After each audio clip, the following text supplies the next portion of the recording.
Good evening and welcome to the stream. It is Friday and therefore it's time for our usual little thing. Tonight we are going to be playing regular Puppercraft as I threatened with yesterday. Well, we also have a couple of things we want to get done. So that's the topic for tonight. We're going to be working on some projects in regular Puppercraft. There hasn't happened too much since last time, but there has happened a little bit. Nothing too important though. But let's get ourselves started here. So, well, I've been gathering honey mainly and gathered a few other things. I have worked on our bamboo farm. So that is the main things that has happened. I've also worked a little bit on the basement and yeah, a few things. So let's see here. Let's see the main things that have changed. Oh yeah, I opened up here because I've boarded it up, but we'll put something in there likely tonight. So I'll be putting a door back there again. Of course it has to go beside this, which I have now put in. I had to do a little bit of a revision because of water mechanics. I had forgotten a small detail about the water mechanics in Minecraft, because last time I played with water mechanics, well, items fell down in water. They don't do that anymore. So that kind of screwed a little bit with my design, but I managed to bend it in a way where it will still work. So, you can see we have a very nice ceiling there. And we have 3 dispensers that will pour water. And there's also one behind here. So those combined will do what we need. The downside is, well, we needed to change things. This, for instance, I had to put in, but it's a minor thing. The benefit of it is that I will need fewer buckets, so that's a plus. And also this, I can walk back and forth here. There's no water. This will pour water when it is harvesting, but when it's not harvesting we can walk in here. And well, I wanted to have a maintenance store, because of course I could just cut a hole in the wall when I wanted to go into maintenance mode, but frankly I prefer to have a way into my maintenance hallways that is actually accessible without needing to destroy things.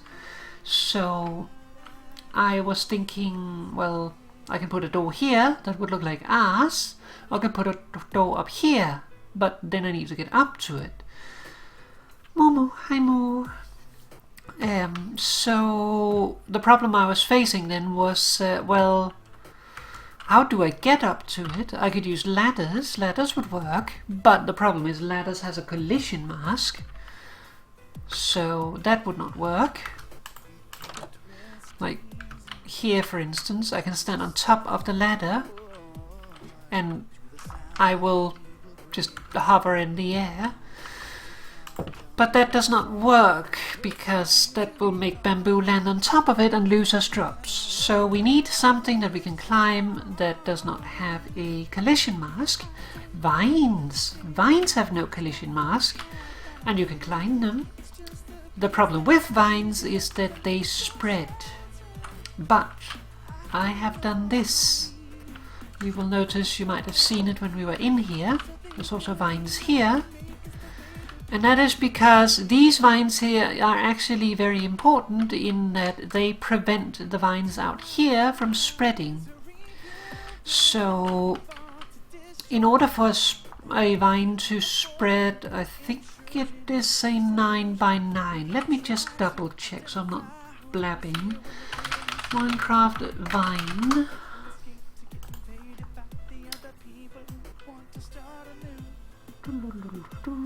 Yeah, 9 by 9 by 3.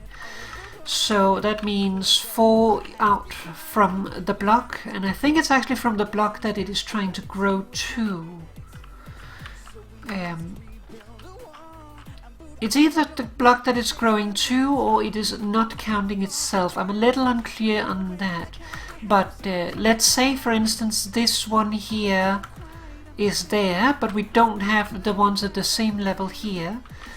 Then this one, not counting itself, would only have a 1 under itself, 2, and then 3. And it needs 4 to stop growth. But since these ones are here, there's always 1, 2, 3, 4, 5 at least, so growth will not happen. That growth is always sideways or upwards. Growth down will always happen. But because we have them like this, none of the vines are actually able to grow. So we can, or we should, be able to use this safely. I have sat for hours harvesting honey and stuff to check whether or not this would spread further, and it hasn't done it yet. So that is a good sign. The problem is, if the vine grows over here or here, then it will block the bamboo from growing up. So if the vine grows before the bamboo, the vine wins and the bamboo will never grow, and since we're using these as detections for when to harvest, that will completely disable the farm. So that would not be good. So yeah, the torches up there are just to prevent the bamboo from growing. We will leave these unplanted for now until we start working on it. But the bamboo, or rather the torches, is there to stop the bamboo from growing, because I don't want it to start growing up before I'm ready to actually detect it, because then this will not be in the right stage. So yeah, so that is where we are at, and you can see here behind, up here, I have a dispenser, and I've cleared the, what is it called, the tunnel there a little bit. The distance from here and to out there is exactly 8 blocks, and the reason for that is that water flows 8 blocks. So that means that the water will flow out and stop here and go no further. And the reason that is important is because if it flowed further, it would be able to pour down here if these were not extended, or pour down here if we didn't put something here to stop it. But by doing this, we are stopping it. There is one little issue, and that is we have the piston on this end. I would prefer to keep the piston on this end, because when the pistons extend here, there's actually a hollow here, so the water stream that comes out will go to this block and to this block, which quote-unquote could cause an issue. It doesn't cause an issue, but what it does is this water stream here will become a diagonal stream, but items should not land in this one, so it shouldn't cause an issue. If it is an issue, we can move the piston, but that complicates the wiring a little bit, because we have to then wire around the water stream without activating the dispenser there, and also complicates making the delay and stuff. But they should only land on this block here, because they're coming along this line here and falling down. So essentially what will happen is the honey blocks will move out, all of the bamboo will drop on top or in the channel here. Those 3 streams will turn on, moving everything directly down, which makes things move really quickly, which is an added benefit of this design. And then also the water comes out from the sides here, so any that are passed along the honey blocks and land here will then be pushed down into the hopper. So that is the plan. So that is part the first of what we have done. Part the second of what we have done is this room. You can see we are scratching the other room a little bit here, and I am a little unsure what to do here. I have the light in the wall at the moment, but I'm not sure if I want it in the wall. I could also have it up here, both of them will provide significant enough light. Do I have dirt on me? I do. So if this was a pumpkin, then 14, 13, 12, 11, 10, 9, and 8. So what that means is that this would be too dark, but since we follow this design, that would be a stair and does not spawn mobs, so that is not a problem. So yeah. So either design would work. This is 14, 13, 12, 11, 10, 9, 8, so that is even more light. So not a problem, but yeah. So that is that. Then there is part of the last one.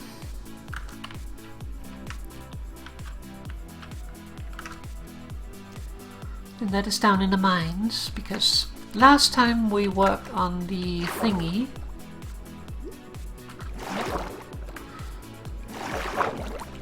Yo, give me a boost, please. Thank you.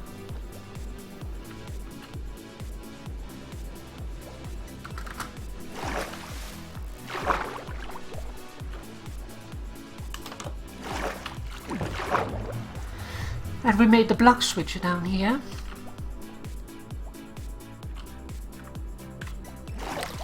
And I have worked a little bit on the floor design. Block switches there. Still works. And then over here is another button that does nothing. But I want this to be the maintenance access. The only thing is we need to make that happen. So that is another thing that we will be working on today. And yeah. For that, I need 1 block of slime plus 5 extra slime. So I needed to get more slime because I think I had like 4 slime balls left. So that was an issue.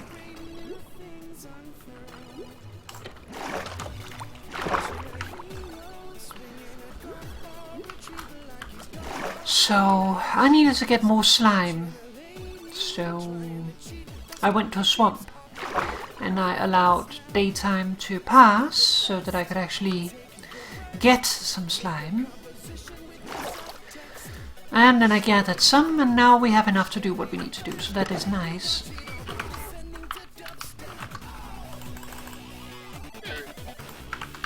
I just have one of these set up for the combs, because the combs you only need 4 to craft, what is it called, a block. You get 3 each time, while the honey, you need 4 harvests in order to get 1. So you definitely need more going to get a significant amount of honey quickly. But not so much for the other.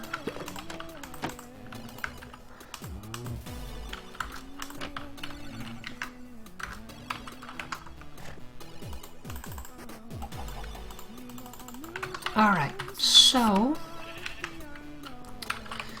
let's see here.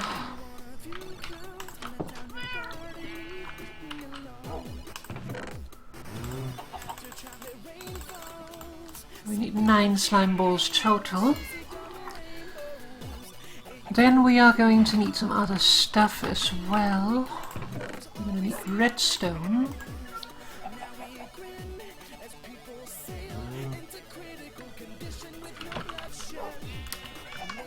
We're going to need cobblestone. We should have enough.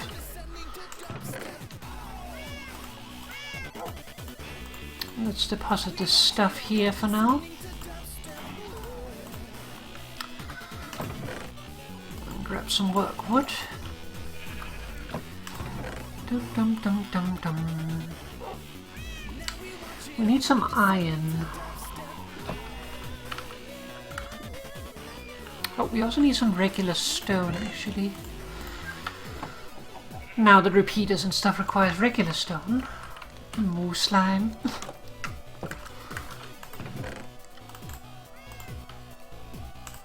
Let's bring an extra block down. Probably won't need it, but still.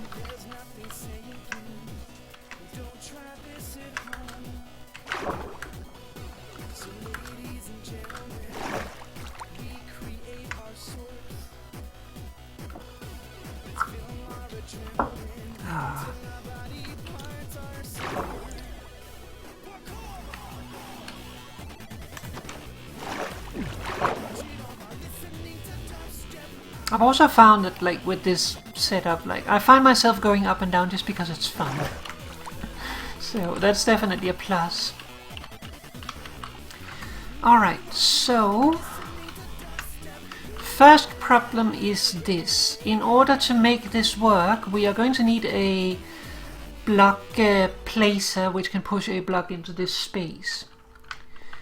Well, first problem there is there's not enough space. There is enough space, but only barely, so we need to make that work. But most significantly, if there's a piston here that's supposed to push a block up, we can't have a ladder here, so we need a different way to get in and out. So that will be the first thing that we do. So, spruce wood.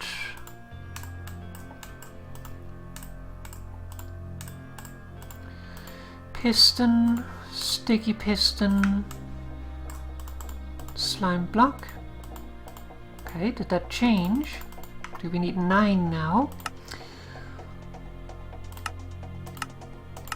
We might need 9.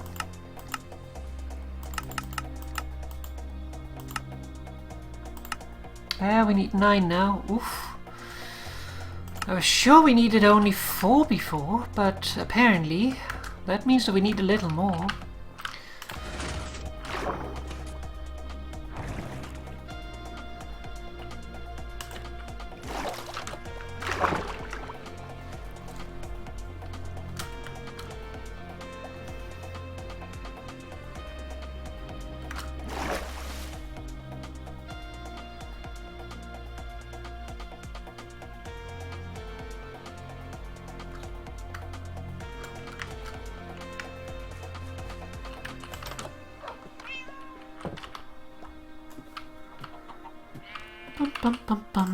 But luckily I got a few extra.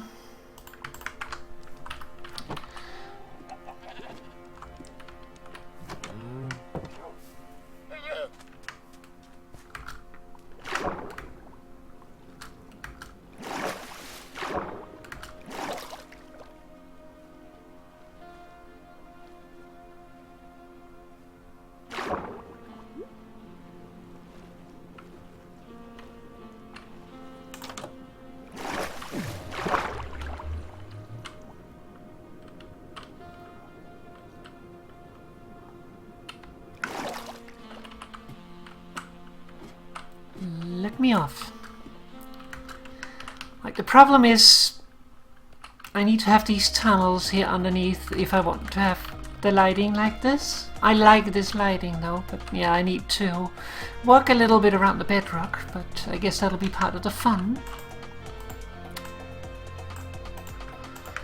Okay, so we need one of those. Let's remove this. Alright, so I put a little bit of redstone here in preparation. Need that there.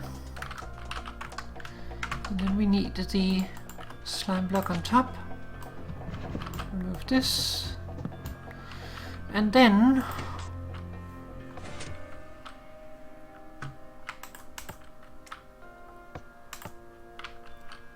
oh, why did it not work now? Okay.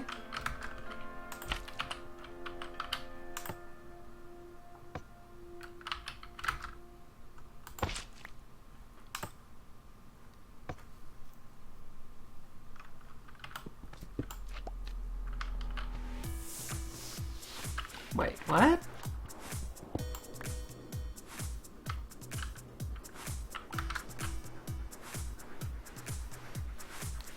What? Wasn't there... what? Was there redstone there a moment ago?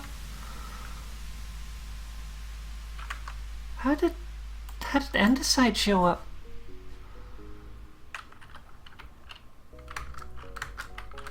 I was standing here looking at redstone going this way, wasn't I? Or am I just...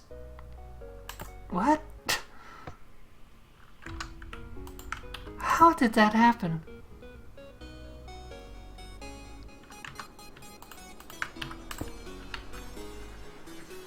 What the hell? Ah, I know what happened. I know what happened. It pulled this down with it. That is of course a problem. So we're gonna have to replace this with a different thing. So this will go there, that will go there.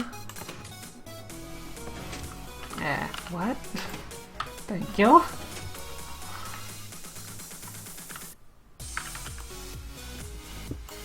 This also needs to be something different. Good, so 2 blocks needs to be different, but other than that it works.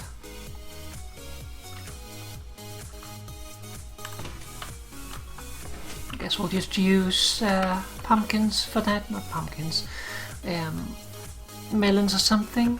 You can also use pumpkins. Let's grab a couple.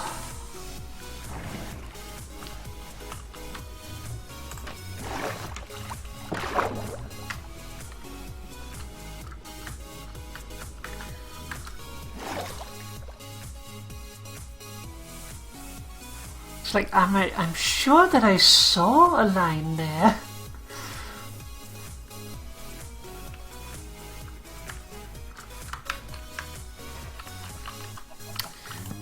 How convenient. Stop being in the water. You're hurting yourself.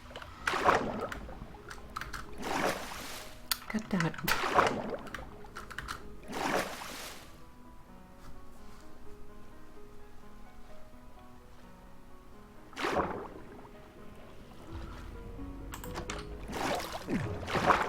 There also seems to be some issues with the bees, like they go missing. So be very careful if you have bees.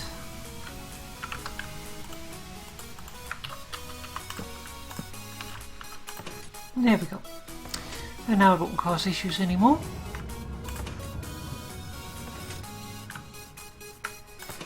Also doubles as a fun way to get out. Alright, so step 2, we need 3 more pistons. Actually I should make the wood first.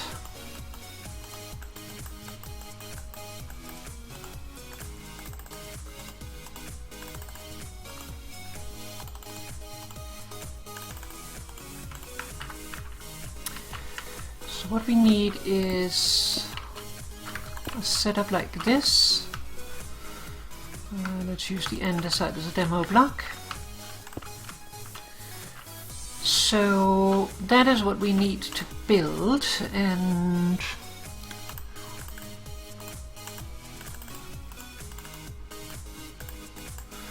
a repeater. So we need this. It needs to be set at 2 ticks. I know from experience. So I don't have anything to trigger it with. I'll just borrow this button for a second.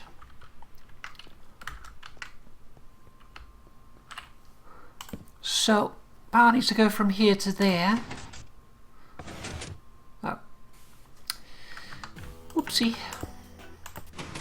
There we go. So 2 ticks between. If we don't have 2 ticks, it'll do that. Because this one is still extended when these retract, so that causes that issue.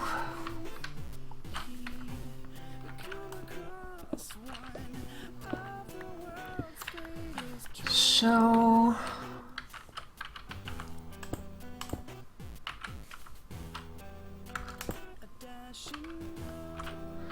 That'll be that.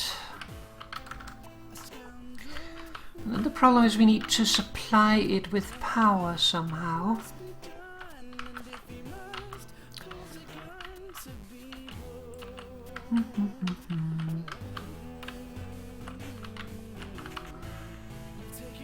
That might be the issue. These here, let's take these away.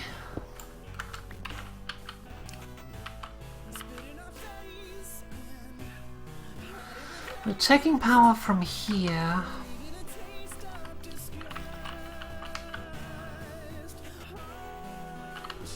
So it really limits the places we can pull power from. So we will have to use a full block here that we are powering.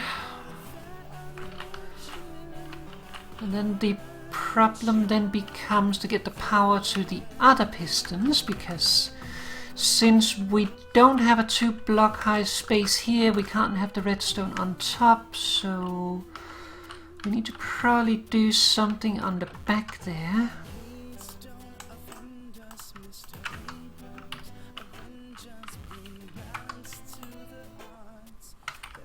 Button.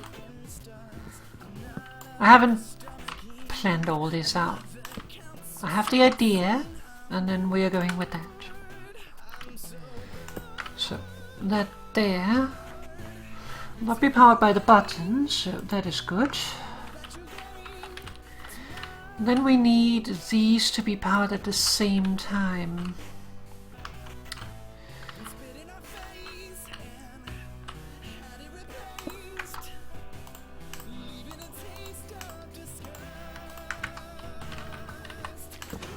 That only does the bottom. Okay. That, however, does both of them. Okay. That is good. So we need a 2 torch delay, so we should be able to then do, well, we need a 2 torch delay or more. So if we use another torch to reinvert the signal, that should be the 2 torch delay that we need. And then we need to transmit it here. The problem is, if we just put redstone dust here, this will trigger and push up the floor here, which we do not want. So we need to use a repeater here. Boop. So that will add an extra torch delay, but yeah, that's minor. Should not cause an issue. We can test it.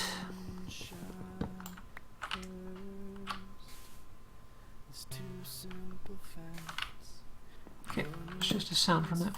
No, we can't have the button there. That's going to be broken.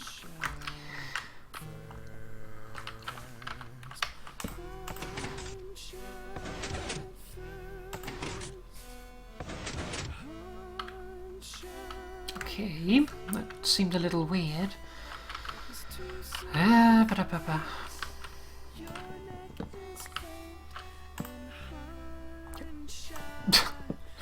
Oopsie.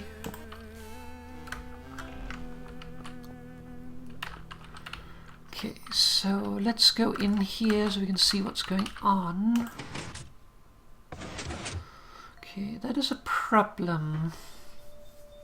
The bottom one extends before the top one, and that will cause an issue because then it has not received the blocks. We need to fix that.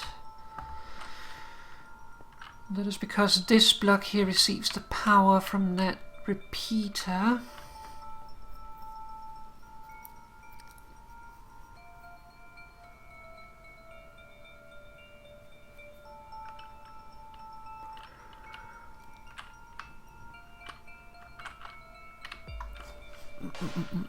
I don't want to solve that.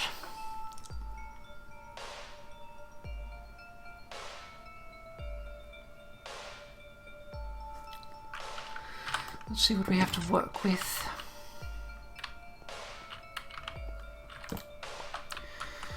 That one we can't do much with.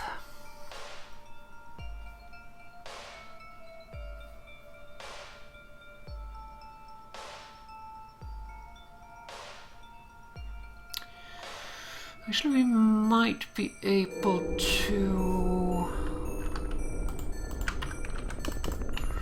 If we do that instead, then the line is not pointing at the piston and we should not have the same issue. So...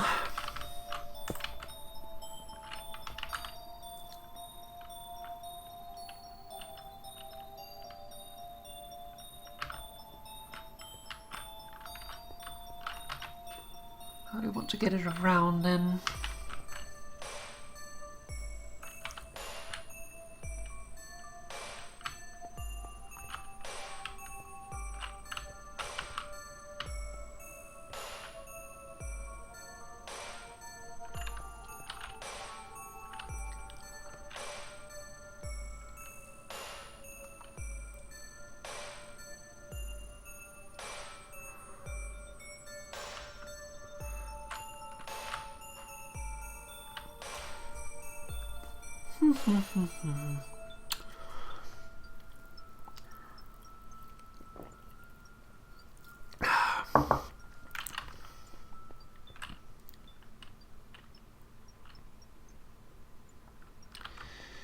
Let's see.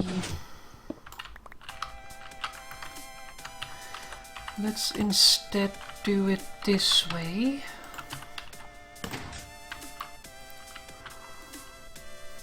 Like that. And if we take this away,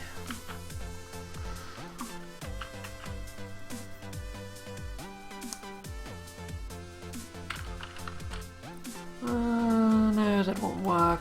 That won't work. Because this is not going to disable it.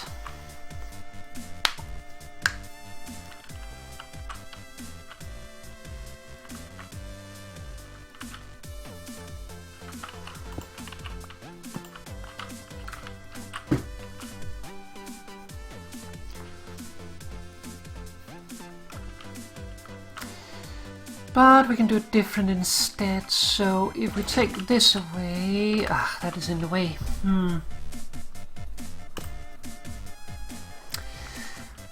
The bedrock is making it difficult. It's getting in the way of things.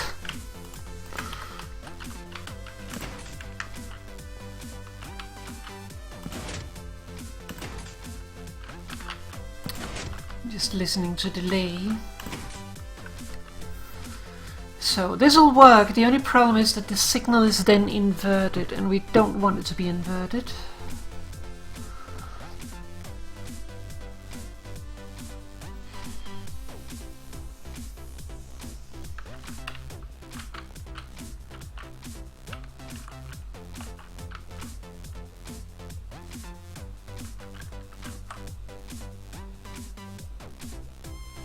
I hear blobbing. Is that this water? No, it's the water pillar. It's like that water doesn't usually say that sound.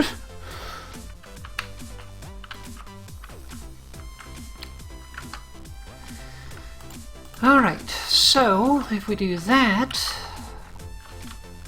can I reach it from here? No. Comes.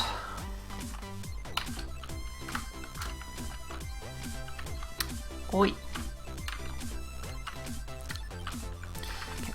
I'm going to break this so that I can actually get in from this side. We'll need that for later. Okay.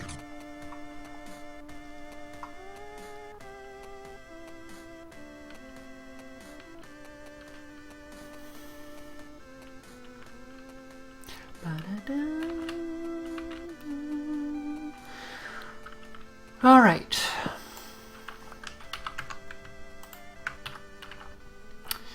So we do that. Well, that should work.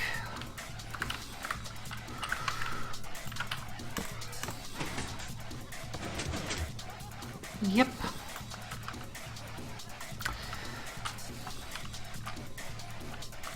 Alright, so that gets around the problem at least.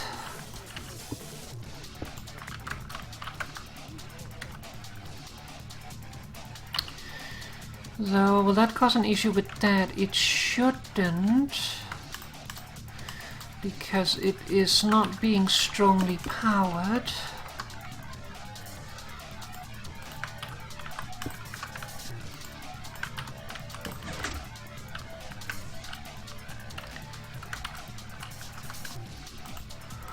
But better check it.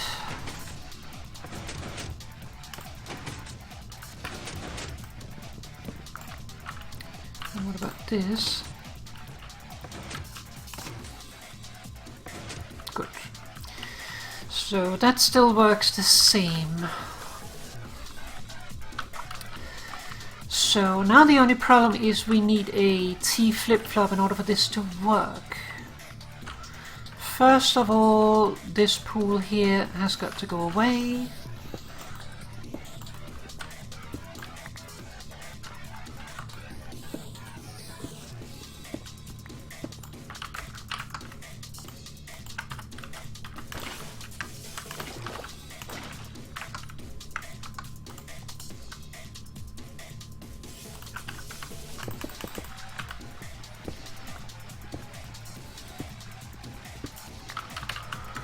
Alright, so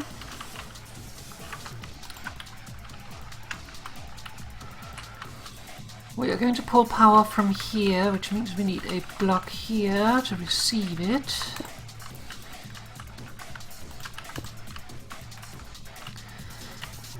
And that power then needs to be transmitted to whatever we build to handle the T flip-flopping.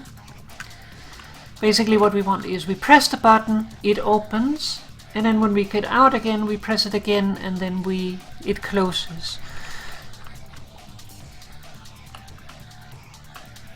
I wonder actually, I want to know, just in case I want to place lighting here, does a pumpkin lantern conduct power in the same way?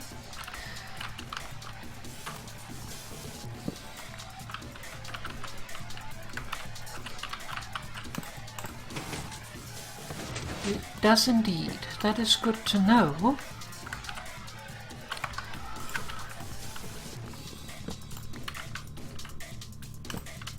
Wouldn't see why it wouldn't, but like what I'm thinking is this path here, like extend it out sort of like a star shape and then like have patterns in each quadrant.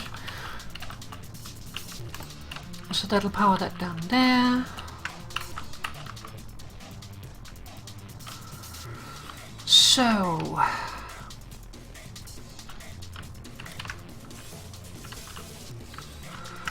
then we need a circuit like this. By the way, there's many ways to do this. I'm gonna need a piston anyway. The reason I often do not use pistons is because they are noisy. But if you already have piston noise, you can argue, well, does it then matter? But what you can do is, if you have a piston like this, a block like that,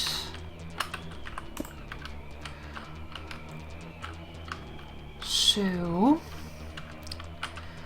let me borrow you for a second so I don't have to make another one.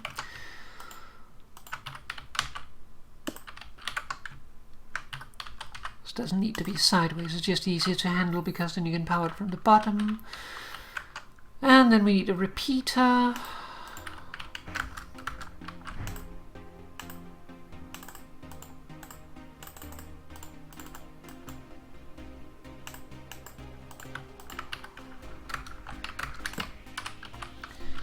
And then we need a button again. Should really just get more buttons instead of reusing the same one over and over. But I'm committed to this now. So what this does is essentially this will power this, which will power this for only the fraction of a moment that this block is powered and down. Or is it the other way around? It might be the other way around. I always mix that up. Let's see. There we go. So this is what is known as a monostable circuit, which works exactly the same as this one, only because this is a rising edge detector. See, this triggers the moment I press the button instead of when the button is released. So with this circuit you have control over whether you want a yeah, that button is Papa's best friend. So with this one here you have the benefit that there is no piston noise, no added piston noise, while this one has a double piston. And also the delayed retraction. So this is silent, this is not. This is also flat, this is not. This requires an extra airspace, which complicates things over there because we don't really have a lot of airspace. So that's the reasons why I often go for this design instead of this design, but this is a design you can use. This one here is more pricey in iron, this one here is more pricey in redstone, but you can buy redstone from villagers, but you can't buy iron from villagers, so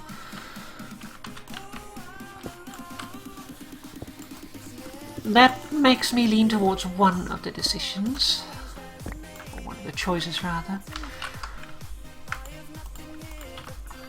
Alright. So we're pulling the power from there. We want it to trigger on rising edge.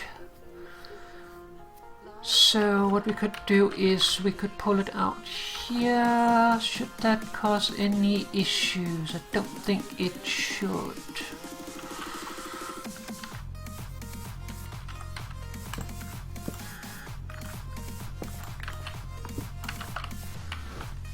So let's see here.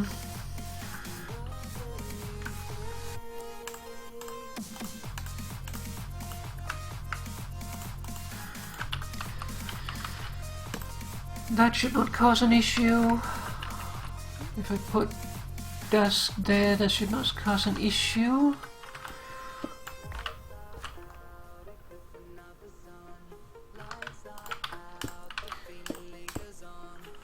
So we need those there. Dust goes there. Then we need a block there. Then let's wait a moment with placing it. Okay, we're gonna need 3 repeaters.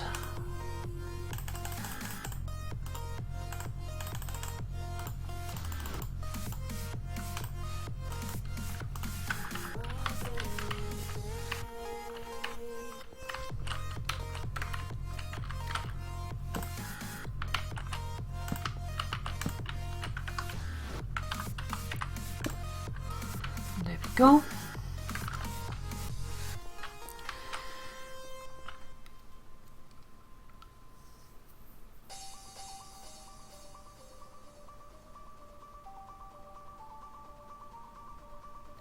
I'm just thinking, do we want to align it differently?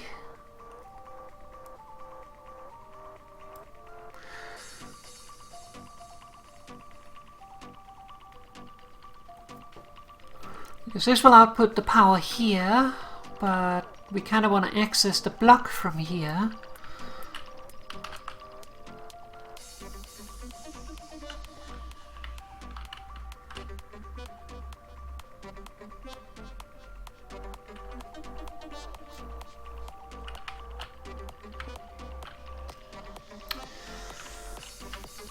Well, just a question of whether or not we can actually access it from here, so let us try disconnect that, put that there, then we will take this one here away, then dust there, borrow.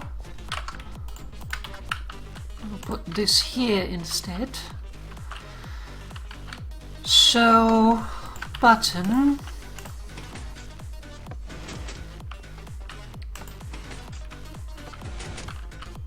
That's still extend correctly. Oh. Forgot to put this block back. It still looks the same. Okay, so that will be what we do then, because that will simplify things a lot, but it does mean we need another repeater. Also, this one adds another delay to this block, but since we already have a repeater here and 2 torches, that means that we have 3 torches here, so the one there will still result in a 2 torch delay on the back ones compared to the front one.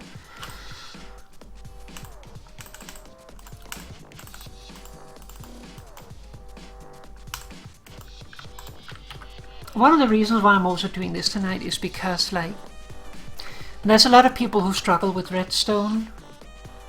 It's just how it is. It is a complicated thing. But maybe seeing how one might figure things out can help others, like, do it a little easier. So then we will use this. We will need a block that I don't have any more of. I need more smooth stone. Well, guess we're going up again.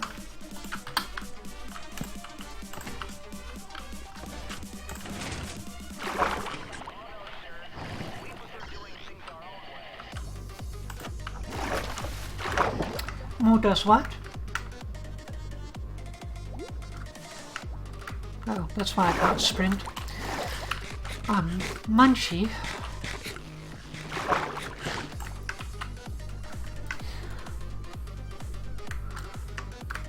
Yeah, I hope that it helps. Seeing it down a little bit. Like, there's a lot. The problem with redstone is that you need to understand how the general mechanics work. So, if there is questions, do ask. While we are here, we are going to need one of these. And smooth stone. Let's drop off the andesite while we're here.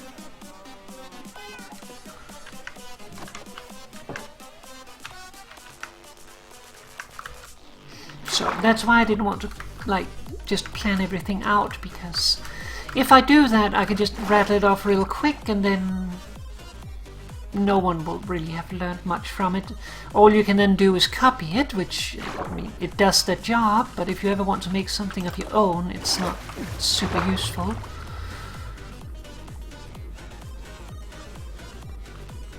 So, one of the important things when you're doing redstone is the difference between weak and strong powering. Let's see, this one here, yeah, that is above the button, so that's not going to cause issues. So a block like this is strong powered because it's powered by a repeater. What that means essentially is, if I do this, then I want the repeater.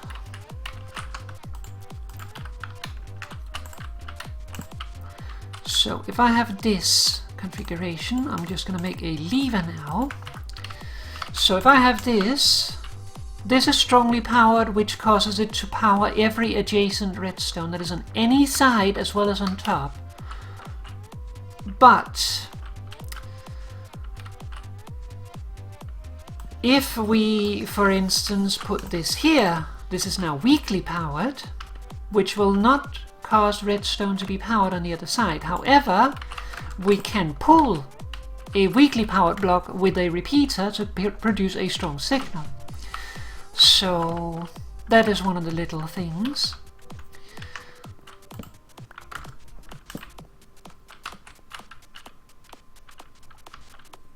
then there's things like this. This torch is now off. Now it's on. If I do this, it does not turn on because the redstone is not pointing at it.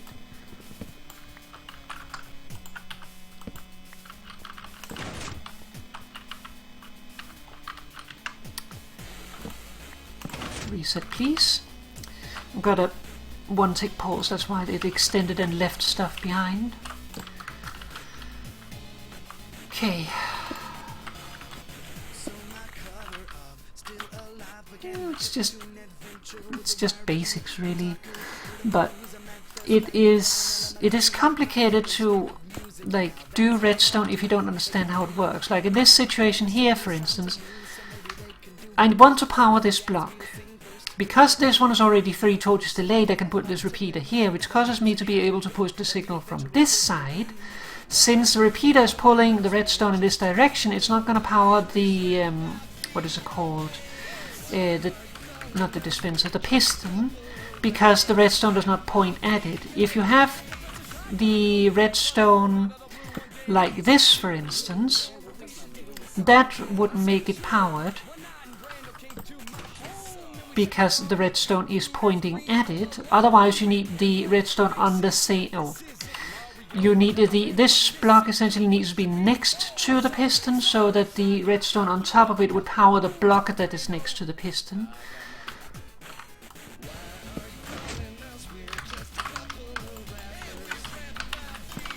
But since we can do this little trick, that means that we can then take a torch like this.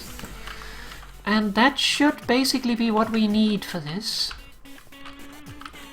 So when we press the button upstairs, this redstone here will light up. That will turn off the torch, which will cause this rising edge detector to trigger by 1 tick, which will cause this piston to extend and leave the block behind. That causes the block to become powered because the redstone torch is below. How this works, by the way, is because this is powered, so this will be powered while this one turns off. This is still powered, so it pulls a signal until it then cuts itself off.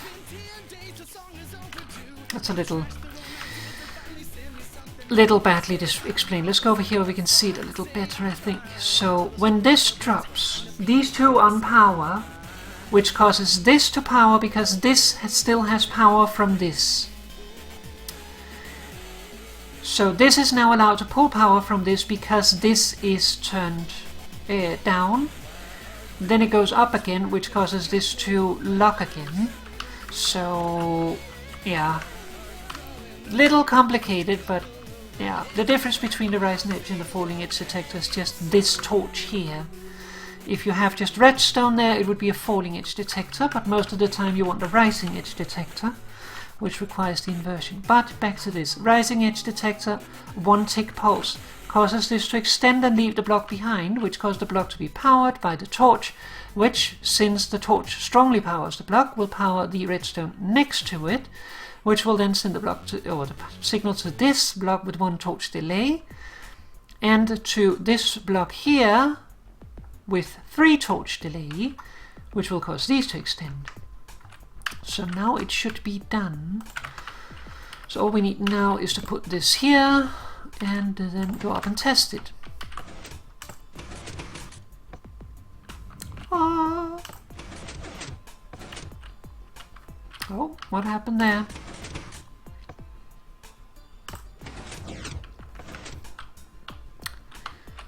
Okay, why did it do that?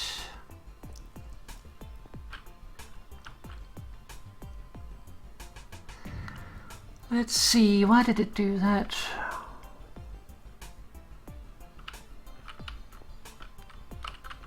This might be a discrepancy in these.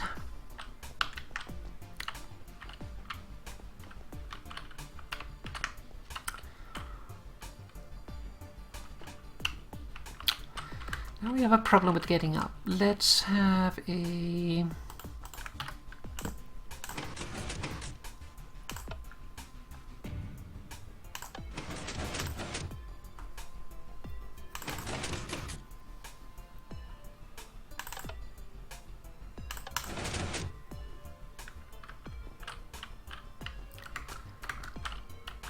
Okay.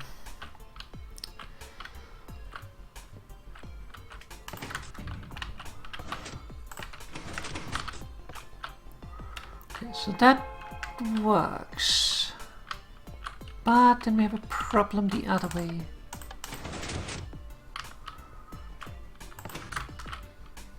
Wait. So, let's see.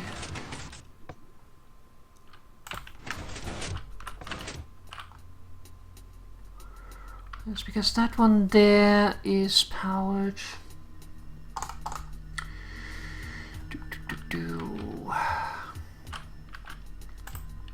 Question is, can we fix it by just doing that?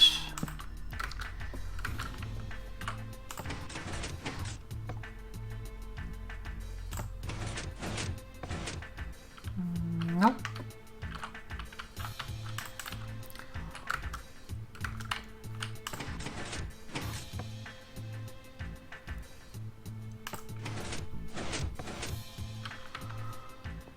The problem is that it is retracting afterwards. Why is it retracting afterwards?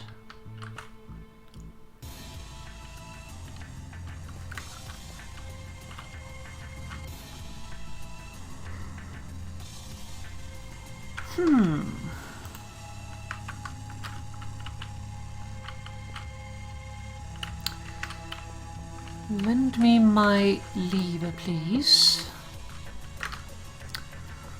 Let's override here for a second.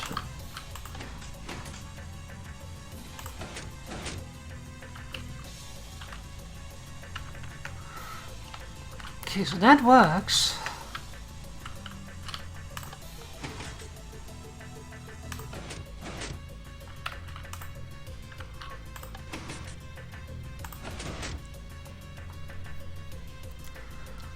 So what happens that causes it to not work? That is the question.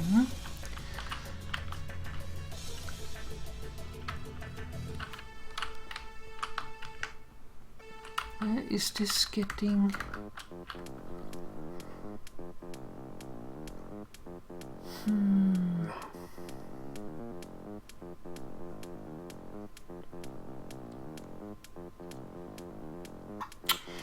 This is the issue.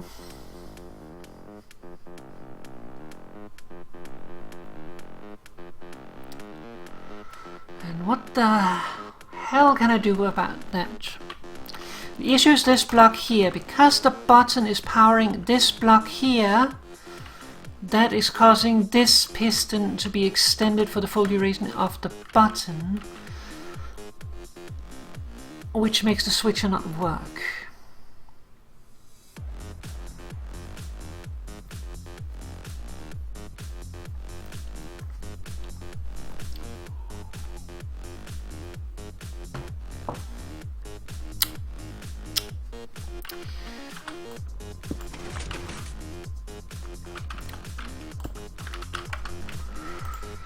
Okay.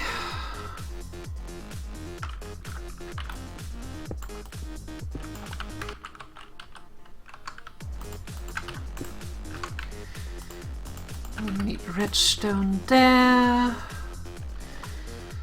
Oh, will that cause an issue here though?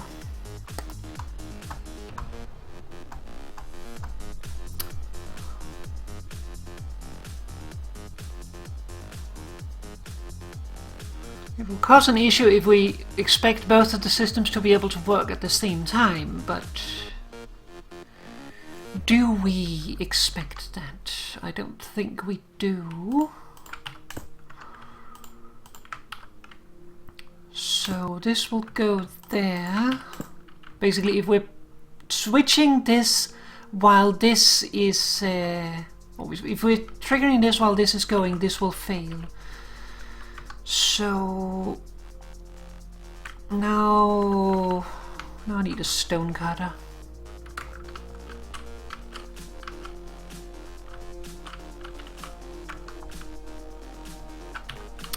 Where did I put my lever now? On the floor.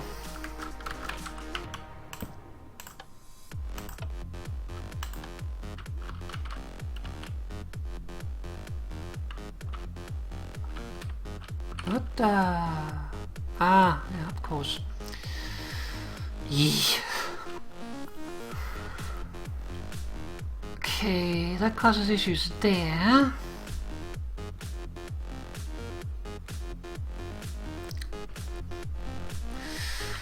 That it's causing a lock, so we can't do that.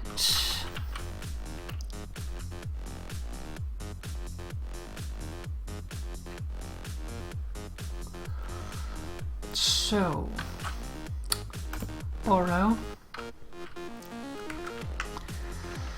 So let's see here. So essentially we have this here, and then we need this there. So if we put this there, then do that.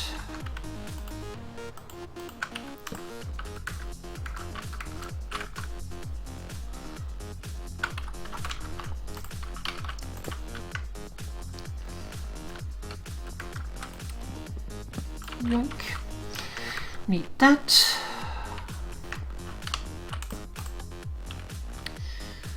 Okay. Good sign, good sign.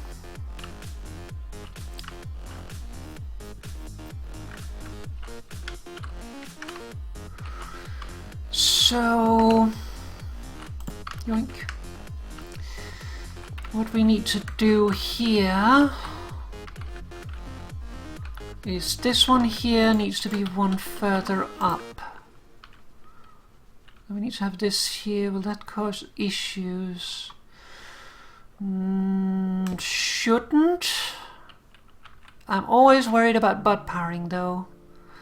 Butt powering is an ass. Butt powering is what happens when you have blocks that weirdly power adjacent blocks.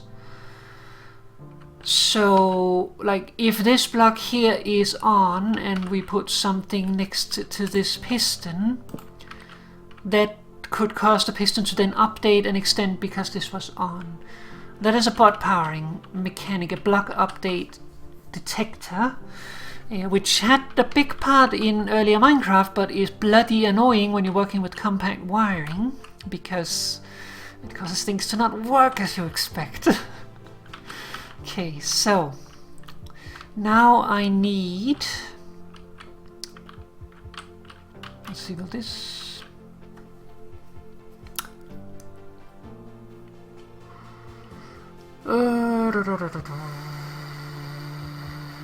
that will not work.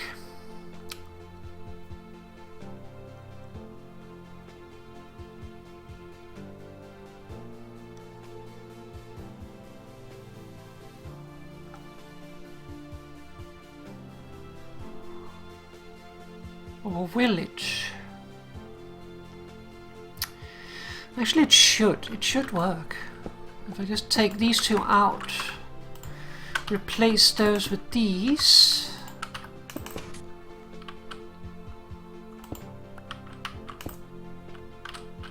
What? Extend it there. Well, I guess that one.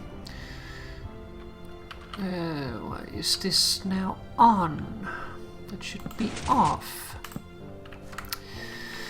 Must have gotten stuck in the on position. Okay, now I need a half slab.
Question is, do I have any pre-made?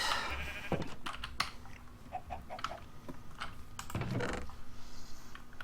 do.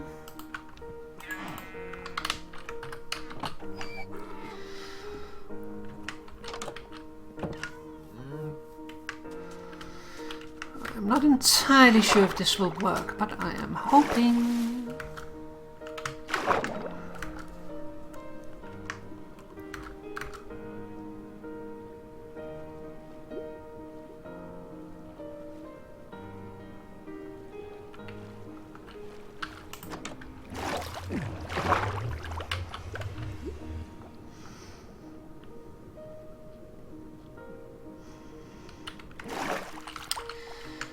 Okay, so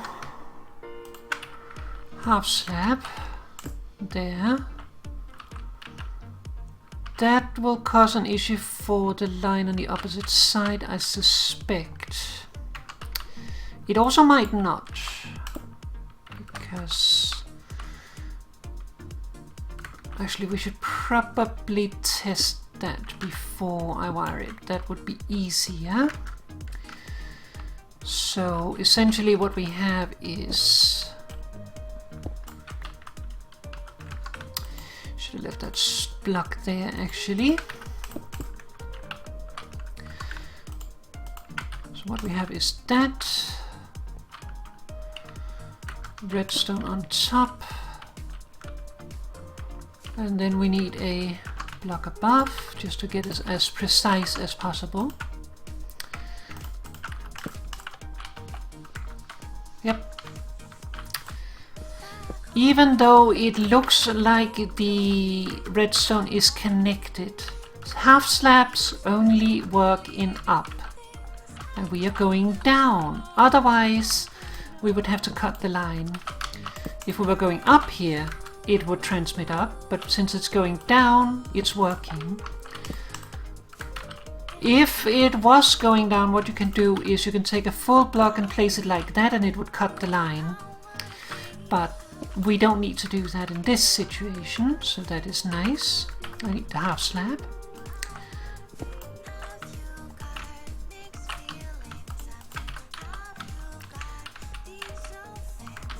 So there, and that will hopefully work.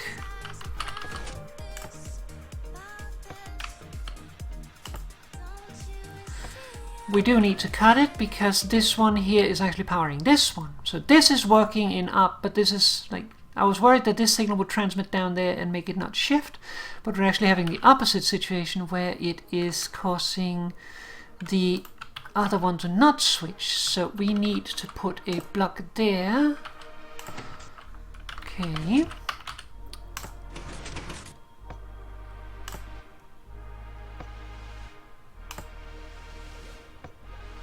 Okay, now nothing is working.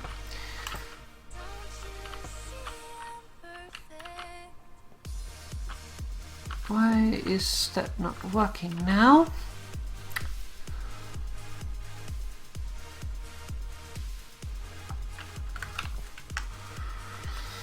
Oh, it would be nice if there was a little bit more space to see what's actually going on. Let's take this away and this away.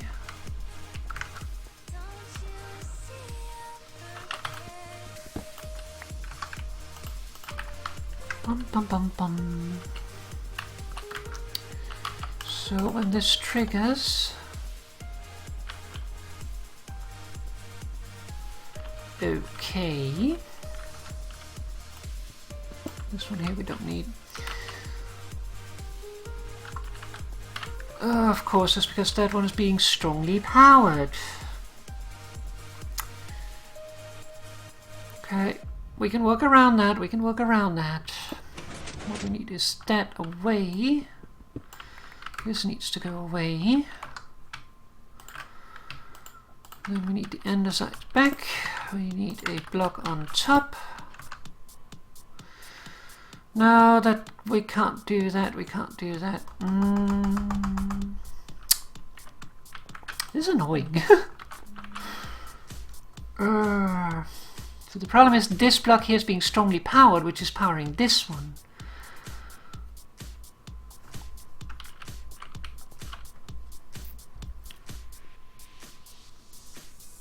So that is causing an infinite loop where this never turns off because this one has turned on once. And by lifting this block up, that would solve the problem in regards to this circuit here, but that would mean that this one here, we would not be able to put the redstone there because then it doesn't work.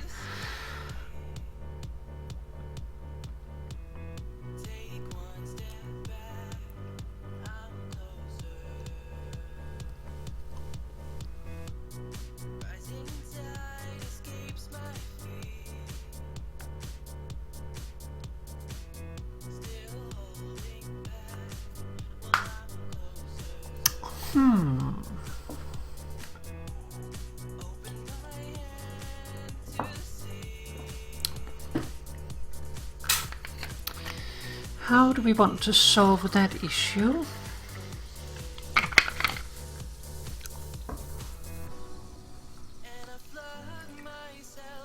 And that's why the torch there was nice.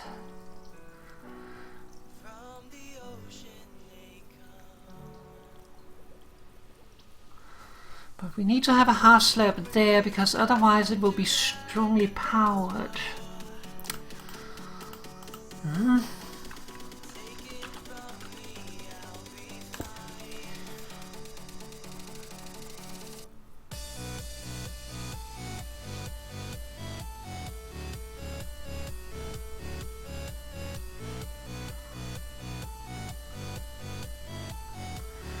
See, everything would be solved if I just moved this over one block, but I'm trying to avoid doing that. Because it kind of feels like giving up. But I probably should just do that. Like if I moved everything over one block, I would not be fighting over this space anymore. So maybe I should just do that. I am not sure if this conundrum can even be saved, because like if I cannot have redstone dust here because this is being strongly powered by a repeater, so that would make an infinite loop. So this would need to be a torch or a block, but if I put a block here, then this redstone here would power it, so that would create an infinite loop here, because when this is powered, this becomes unpowered, but it still powers this side here, which was being powered by this.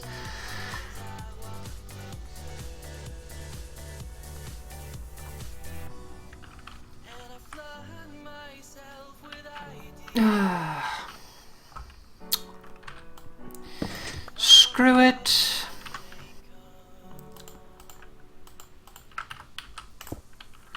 We'll do that.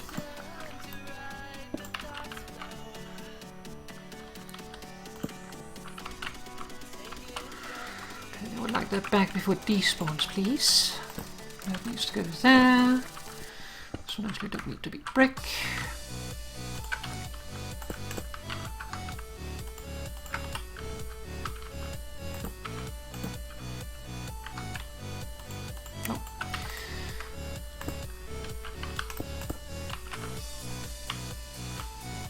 What are you connecting to there? There's nothing. Ah, that one. That's going to cause an issue.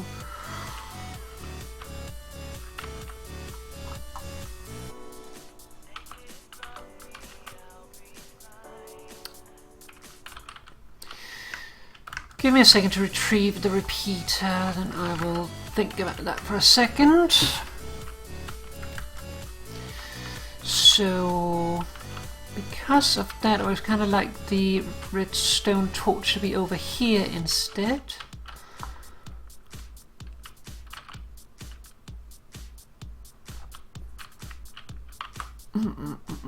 But is it gonna cause an issue? If this one triggers, then this is already powered, so that should not cause an issue.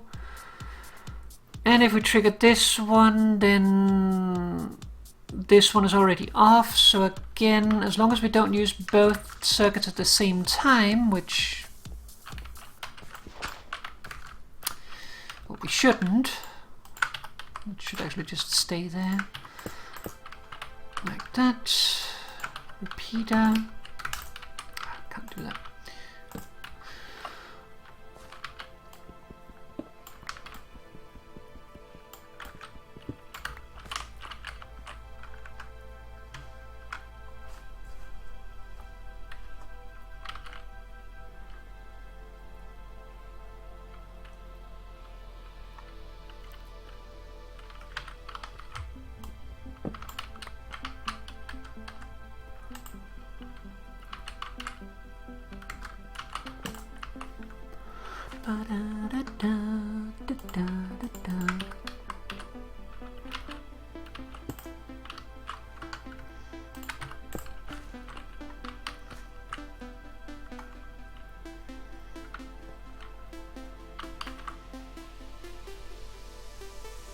Shouldn't cause an issue.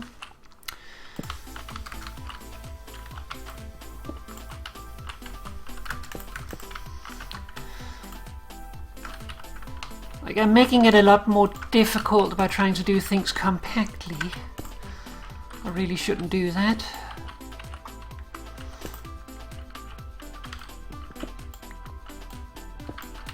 Oh, no.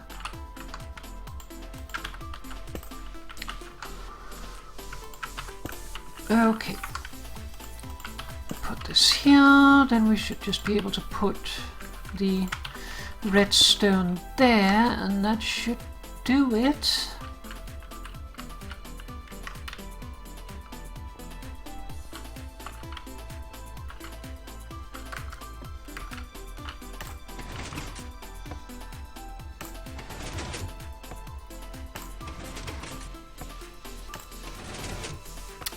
And it works, yay!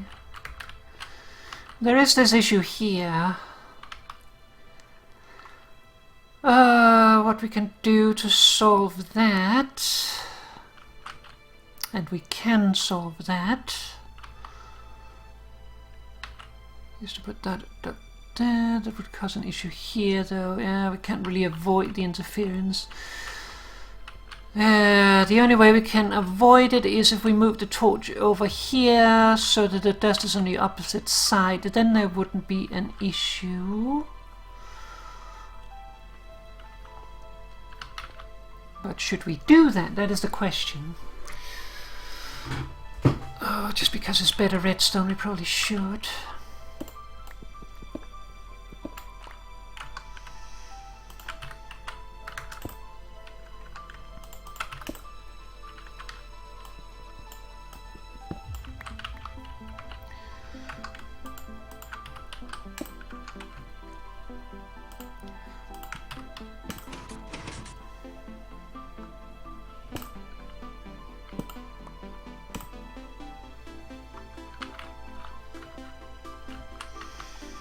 Now we're being strongly powered again.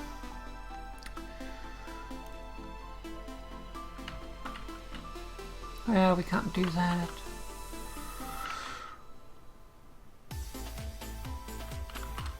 Ah, screw it. I could probably find a solution, but yeah, I'm a little tired of fighting that one at the moment, so... Like, it literally is not a problem. The only thing here is me that is a problem, because I am picky about my redstone. Like, this one here, if this goes on, nothing happens. This is still on, so nothing happens. The only thing is, if this goes low while this is switching, then this will not switch correctly. So it's really a minor concern.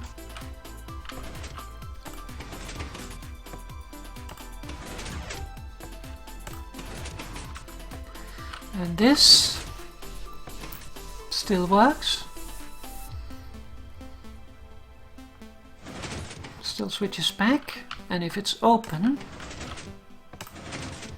like, it needs to happen in a very, very brief window as well.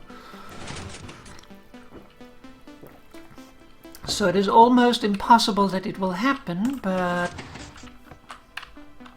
you never know.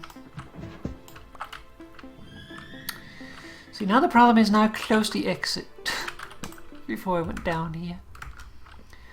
Should probably just leave that for now.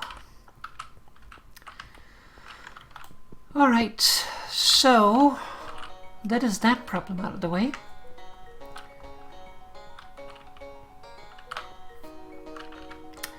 Little bit of redstone fighting.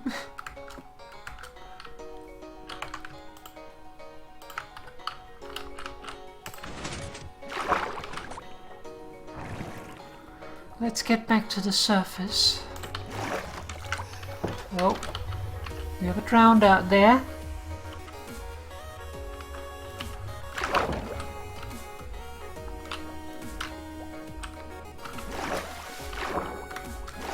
Well, I don't mind fighting you, I just don't want to sit at the bottom of the sea so I drown.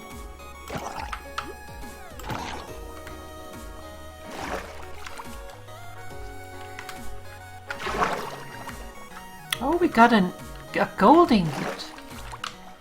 Thank you, worth it.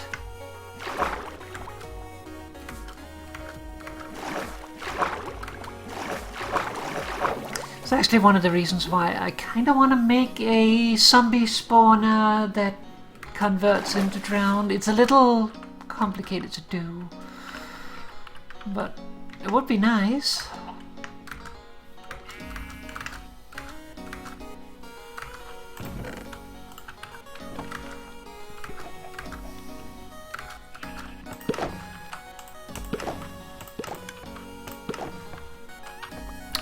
Oopsie, that one wasn't ready.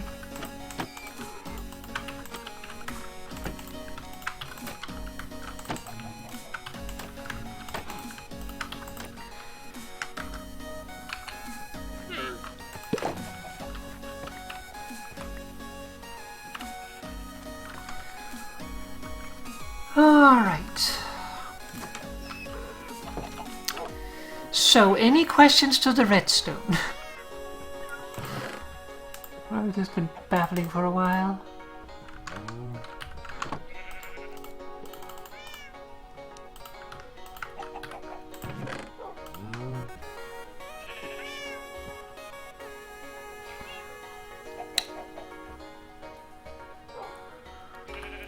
Should bring some more slime balls. Sign we won't need. Alright, let us think about the other farm for a little bit. One significant difference. Purples are good. Yeah.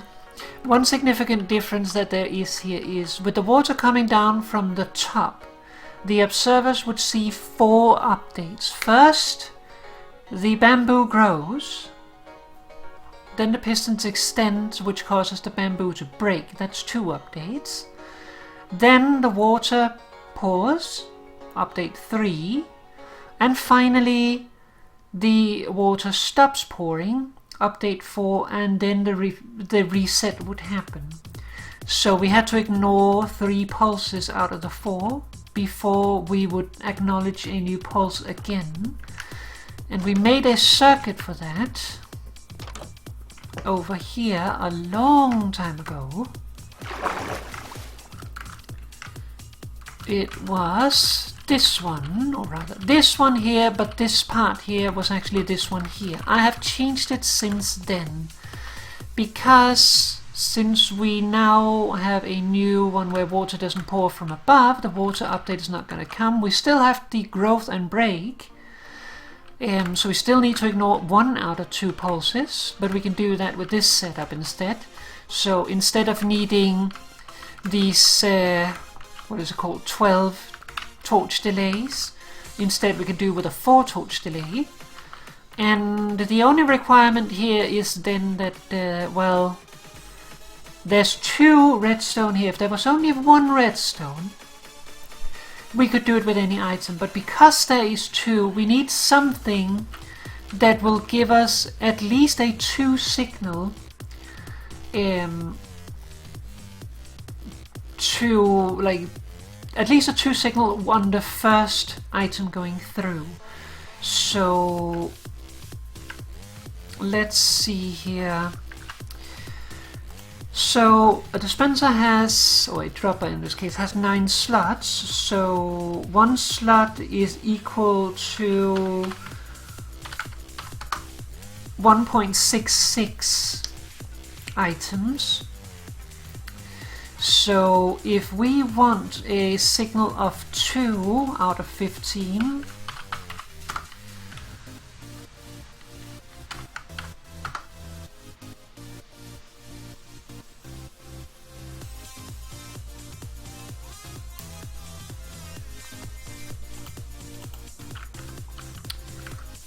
Then we need to think about what is it called? Items we put inside. I put boots, because frankly I have a lot of boots, because I do fishing, and fishing gives you a lot of boots. And also munchers are nice to have. So we will have some munchers helping us out, because the thing is, how it works is the signal becomes equal to how much is in there. So if we put a honey plug in there, a honey plug stacks up to 64, so the signal would be 1/64th out of a 9th of 15. Then we have something like honey bottles, which stacks up to 16. Well, then it would become 1/16th of a 1/9th of a 15. So let's see, 1/16th.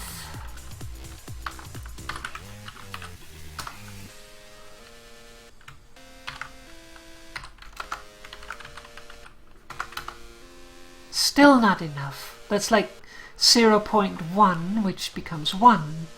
So we need something that does not stack. So boots are a good choice, so we're going to use boots. So this is what we need. Let's grab a repeater and a comparator so that we can use those. We also need the dropper and the hopper.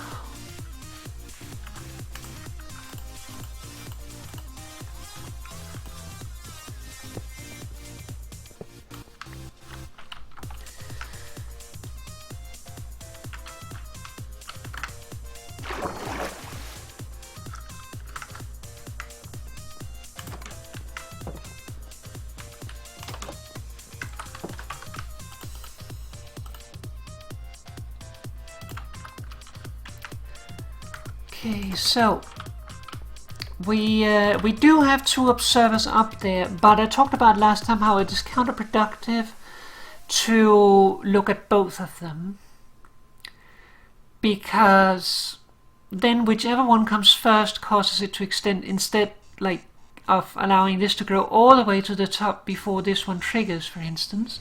So we have to, for the sake of like looking even, but we're actually only going to look at one of them. You can still use both. There is arguments for both, like then you reset everything so there's fewer that has reached the maximum height, and therefore the like there would be less ones that are not working, because there's a larger chance that they get cut before they reach max height. But blah, I say. So actually maybe we should get scaffolding. Scaffolding might be nice. Also, the reason why I use fence gates here is because fence gates will block water. They can become waterlogged, I think. I actually don't think that they can become waterlogged, but in the future they might be able to. But it doesn't matter because there's not a water source here, so that would not cause them to be waterlogged, or shouldn't cause them to become waterlogged. So hopefully that will not happen. But either way, the benefit of the fence gates is that once they are open like this, they actually have no collision box at all. So they do not cause any issues for items. You could also use signs, for instance, though signs look, frankly, a little uglier. Like just having a row of signs out this way looks a little weird. This looks less weird to me. So this is what I went for. But signs will also work. They also don't have a collision mask. They definitely do have the ability to become waterlogged, though. Not that it is really an issue.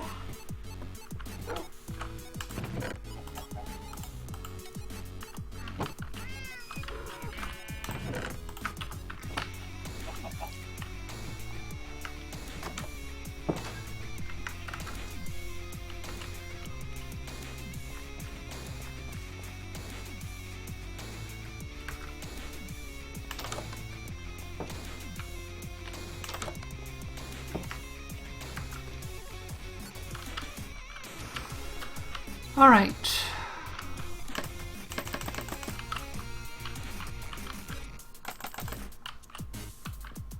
Should be good enough.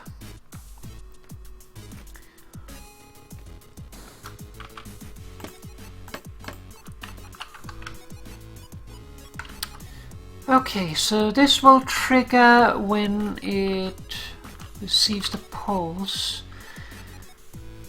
So we could either go out this way and then we go in this direction. It would cause this to go here. That might interfere with the other one, so it might be better to go the other way.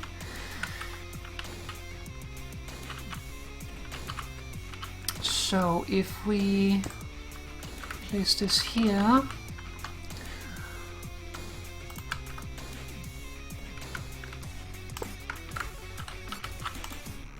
boot boot.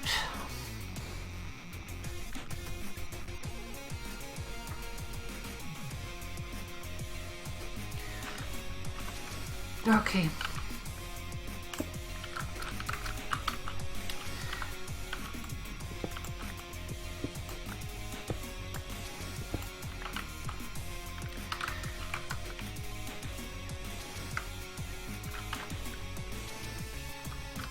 How did I have it out there? Did I have to compare it on the dropper or the hopper? I'm pretty sure I had it on the dropper.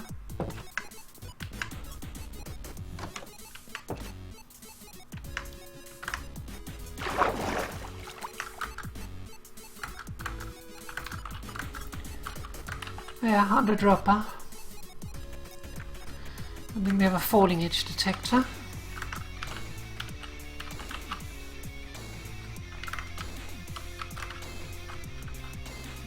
Is that what we want?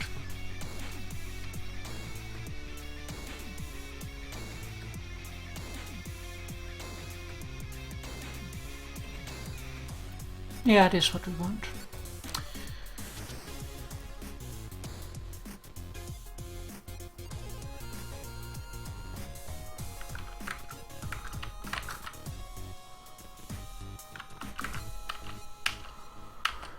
Bum bum bum bum.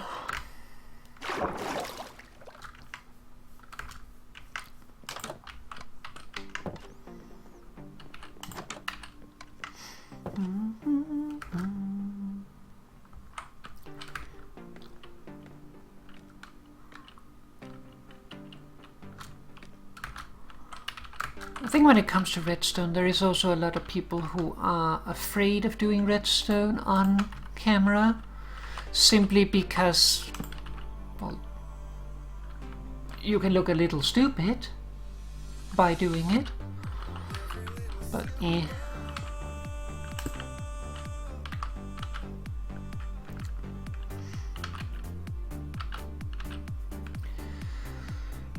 If I place that there, then I won't be able to get out.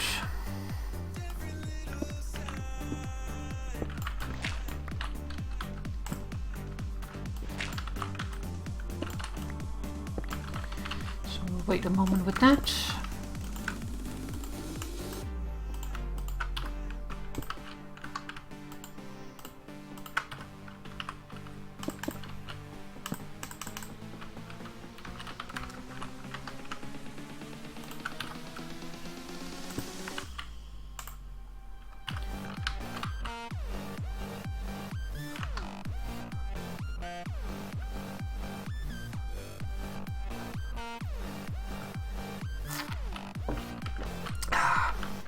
Okay, so then we need to pull this signal. This ladder is going to be in the way.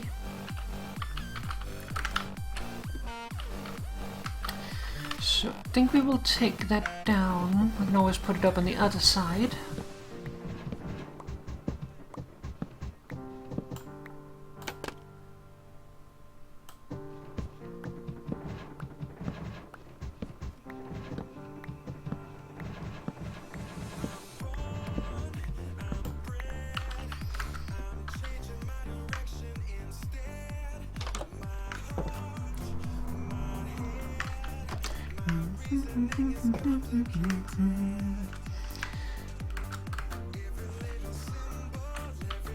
Why am I running over here?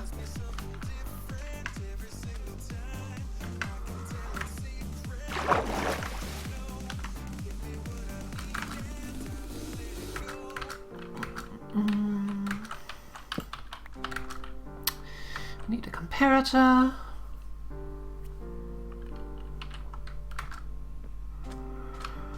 And the easiest way to get the signal down is probably just with a torch ladder, honestly. Either that or a staircase. The staircase would provide a quicker signal, so that might be preferable. It doesn't add any additional delay, but it does fill more space. The delay isn't really a huge issue here, so we might go for the other solution just for that matter. So we want a signal. We also need to repeat the signal anyway, because if we just put this here now, we would get like a too long signal and that would not reach the bottom anyway. So if we put this here, then let's make some torches. We can put this here. Let's see, more blocks. Then we can have a block, no, there. Need redstone on top, torch. Redstone on top, torch.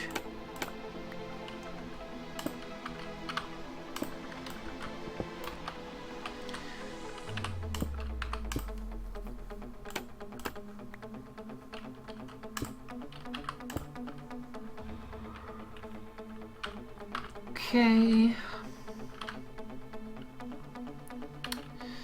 We might want to pull it at this point, simply because... well, either that or we want to pull it from there. This might be the best place to pull it.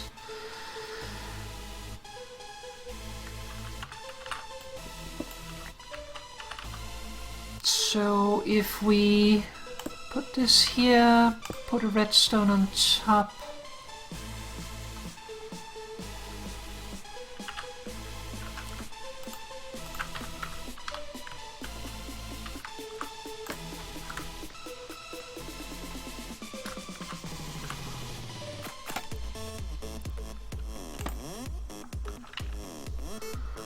Let's see, what is it actually we need here?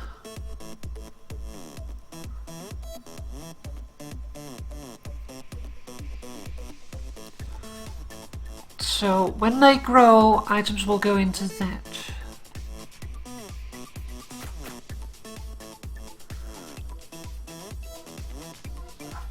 Yeah. Yeah. So let's go outside again, just so we can have a look at things. Essentially what we need at this point is we need a setup like this. My rising edge detector combined with a self-reset. The question is if we should trim it down.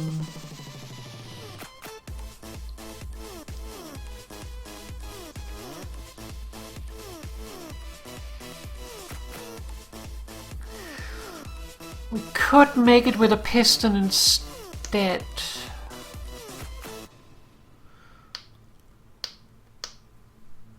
Don't know if we should.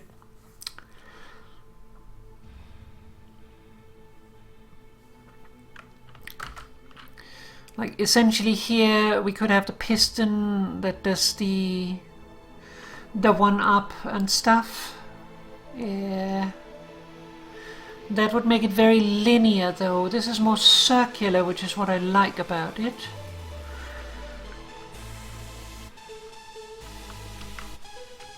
So I think we'll stick with the repeater design. Don't think I actually have a workstation in here, do I? Oh yeah, I do. Good. So let's see. Damn it, I'd hoped I could trick that jump. So we actually need a signal like this. So yoink, yoink.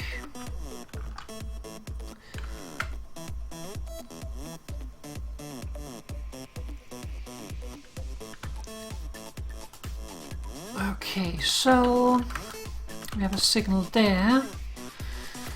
Should we make it out this way or should we make it out this way?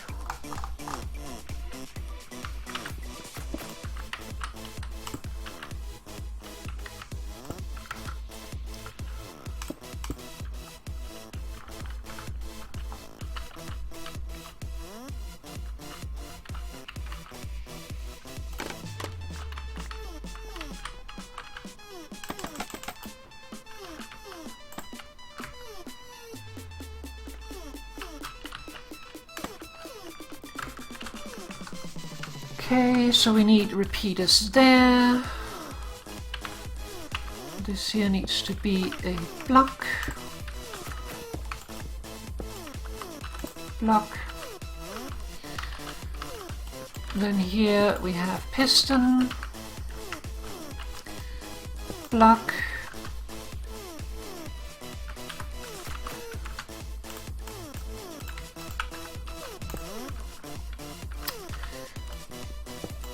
Space, block,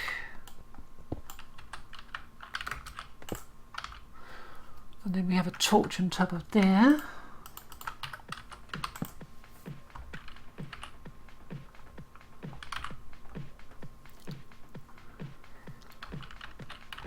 And then we need the reset. We'll pull the signal here. That. Torch, hopper hopper, and comparator.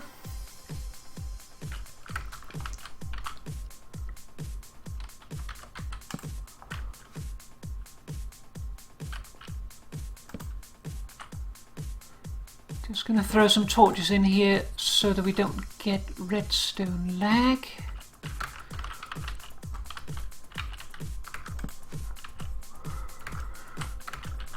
Okay.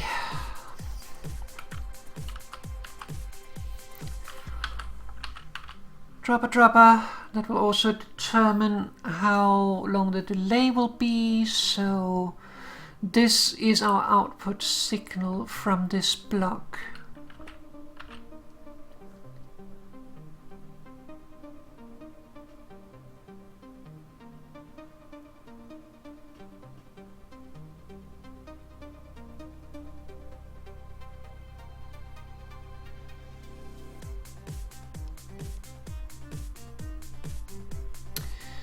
Question is, do we want to pull this signal anywhere else?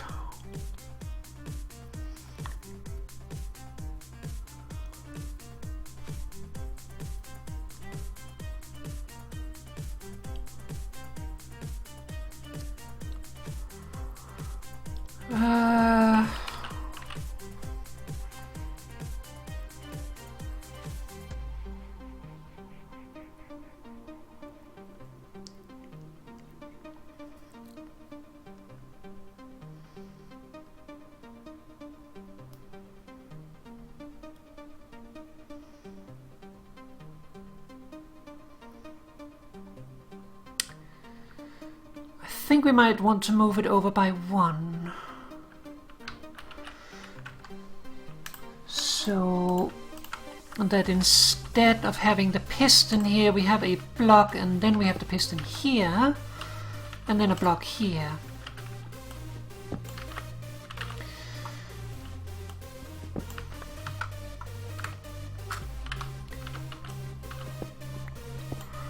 And then there we will have the torch. Empty space.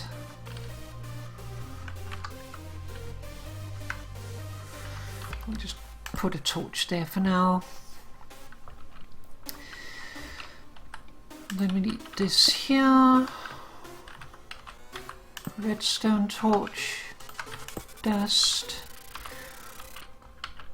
And then we have hopper, and then we have these here, but then we will need a repeater as well.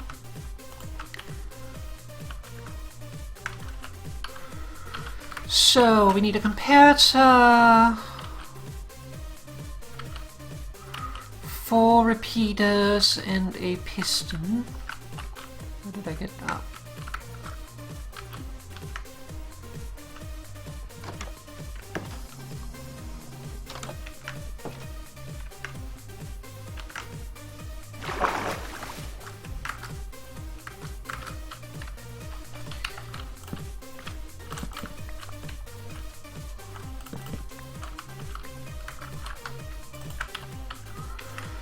And then we also need these.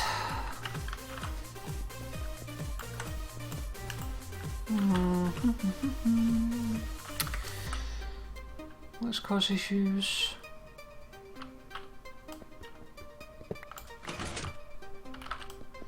A little bit.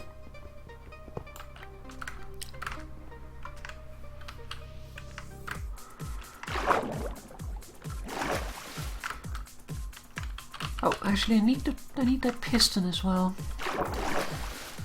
I could just make a new piston, but I mean, we're not going to keep this out here forever.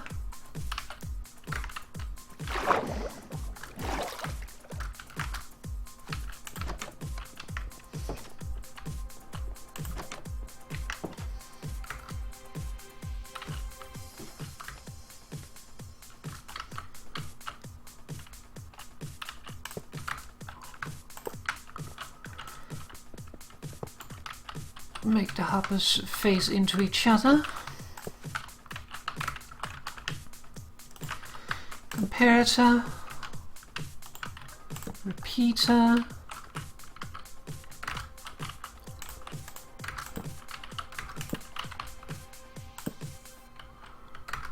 like that.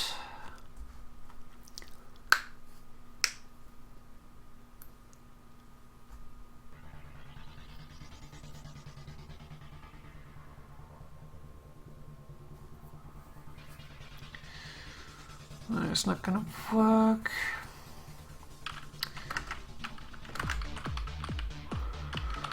Need to turn that off.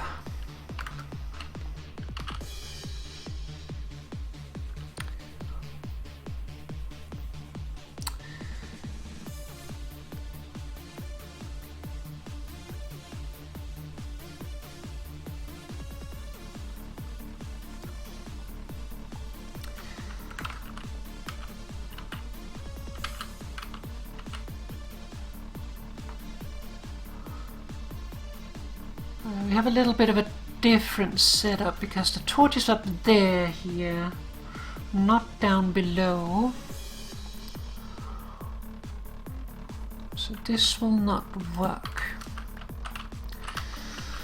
We need to power this block. How do we do this from here?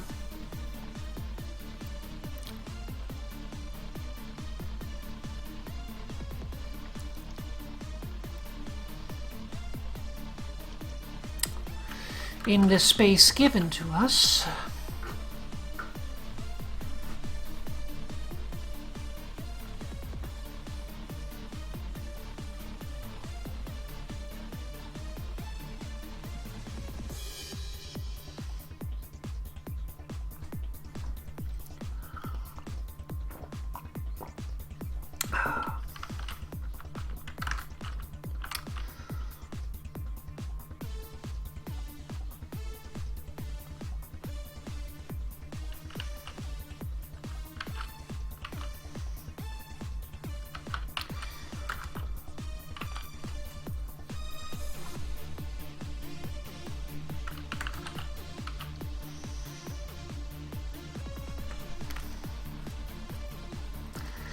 There isn't really space to do it, that's the problem.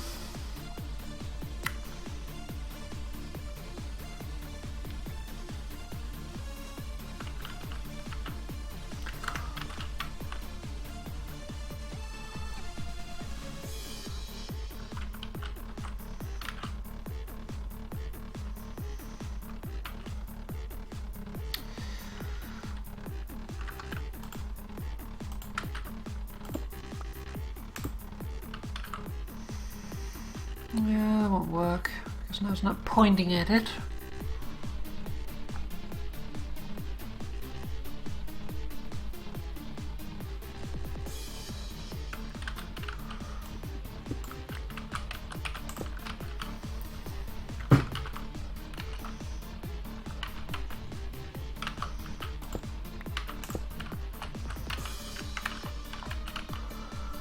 So we can power a block here, which will power a torch there. But that does not really help.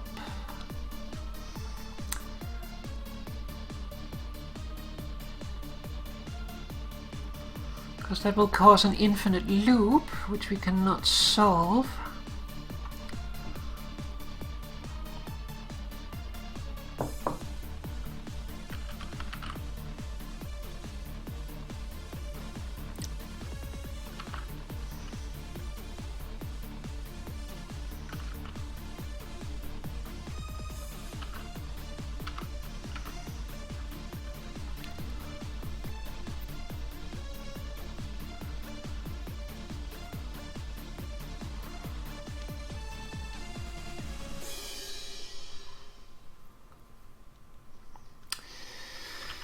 Okay, let's do something. So let's take this, let's take this.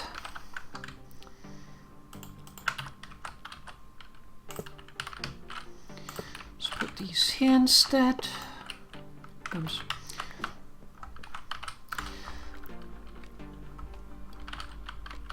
Let me up.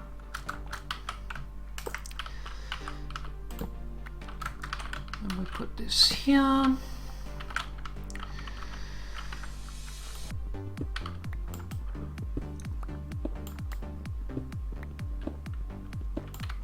Space to work. That needs to go there. Comparator.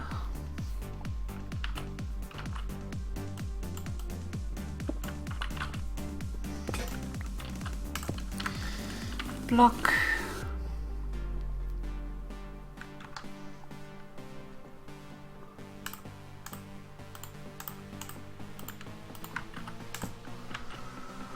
Torch. I don't have a pickaxe anymore. Issues.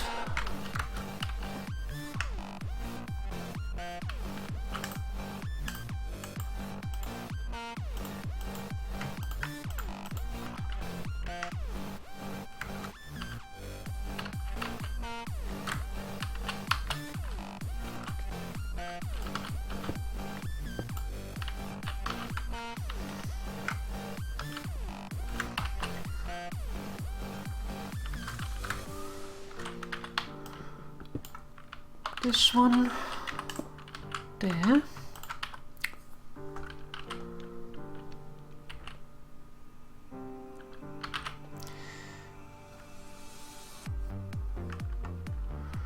Okay, so that'll power that. Then we can put another torch to reinvert the signal, because we need an on signal.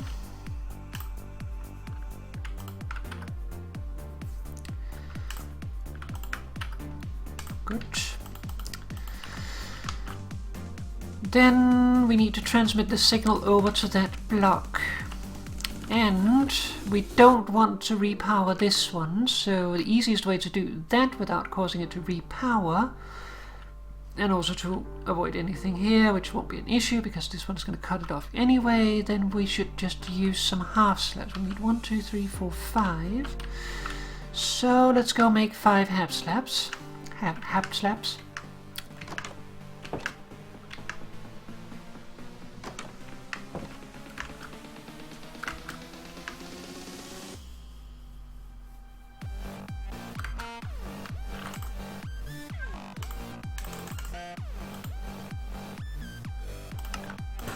Oh, that was 8.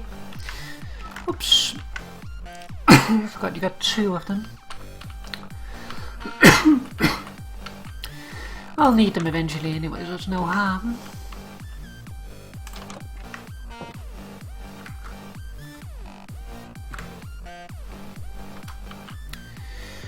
So a half slab should not cause a power issue. This one we don't need. That should not power this block, but we might have an issue here. No, it does not take power. Nice. I was worried that this would still power the redstone on top of this block, but because it is not a full block, that actually does not happen. So that is good to know. And this is going down. We do need a block here to prevent it from going up though.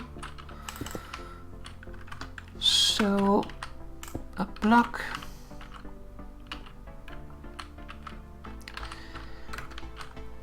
Okay. That should cause the switching. I am going to take out some of this wall.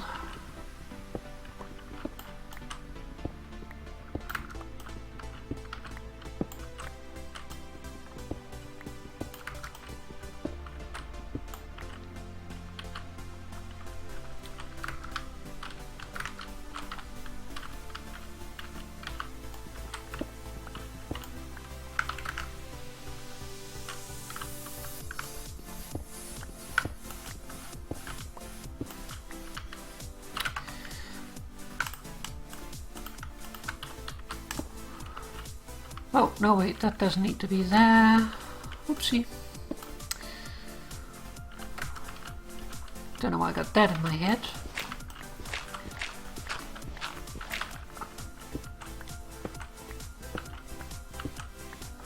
The reason I put excessive torches in my redstone is because lighting update has always been one of the most laggy things in Minecraft.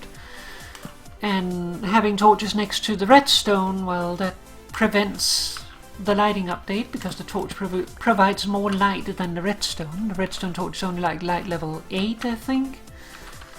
Might even be light level 7. I think it is 8, or it might be 7. I'm not sure. Okay, so this should cause this to reset correctly. We should be able to test it. I'm going to put the lever away and now need it.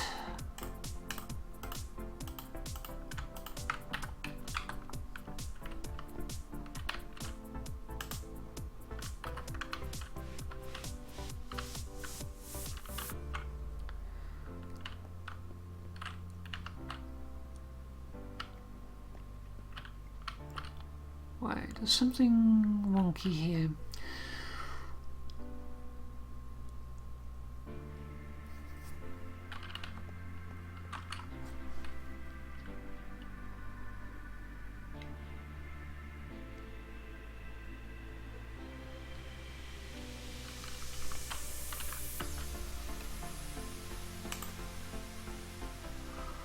See, this one here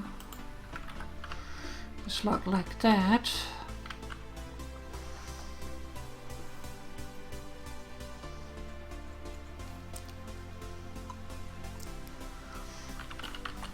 Yeah, this one here we don't need.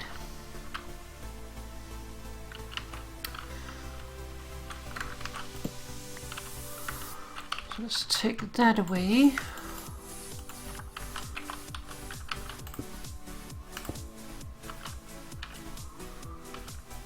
So when this empties, the redstone should turn on, and it does. Okay, so that should work. I accidentally inverted it one time too many. Hi there, Nate. Good move. So yeah, that will do the same, just we don't have the inversion. So when this empties, it will turn on. Cause the signal here to progress over here, turning this on, turning this off, causing this to cycle again. Okay, then we need the piston.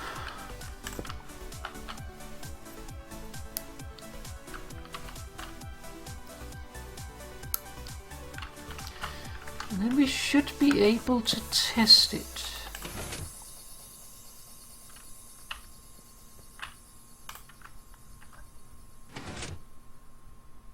Looks like it works.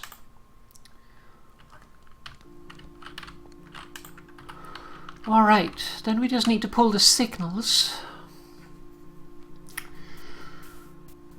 So this block here, and the reason why I put this block here is that this block here is essentially the signal for the dispensers, while this block here is the signal for the push thingies.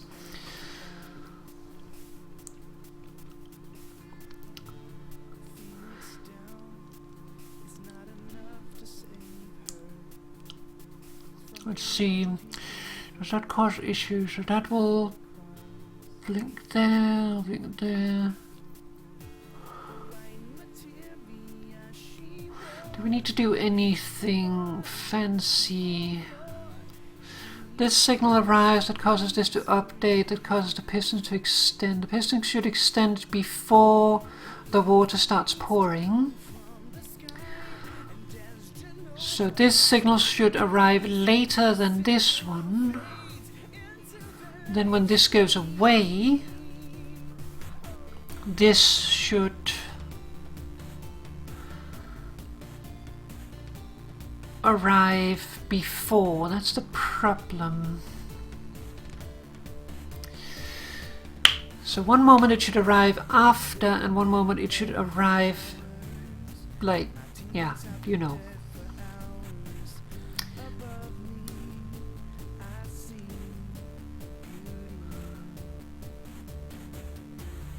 How do we solve that problem?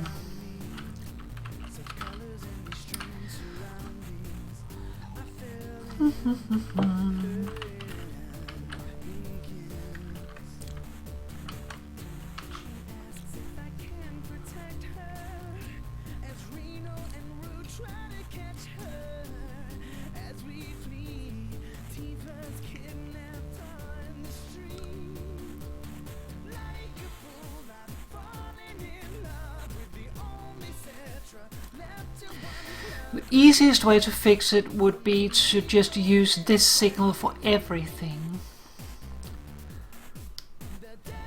It's not ideal, but it works. Essentially what that would allow us to do is it would give us the signal itself, and then we could partition that signal into a rising edge and falling edge detector signal, which we can then individually delay.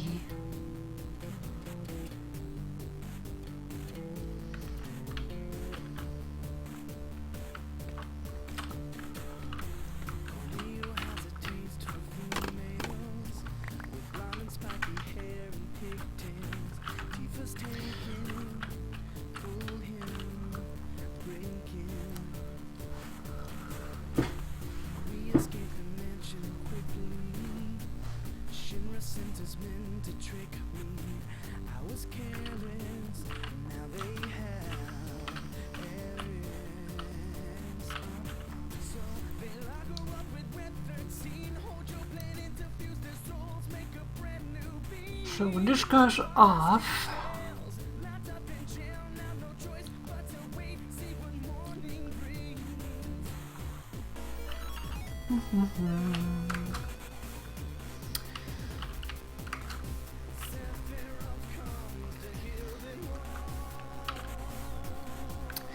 we want to think about where we actually want to input the signals.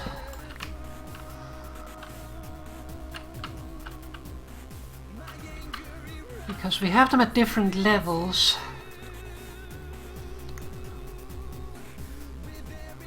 There, and then each side we have the dispensers, and here we have the pistons.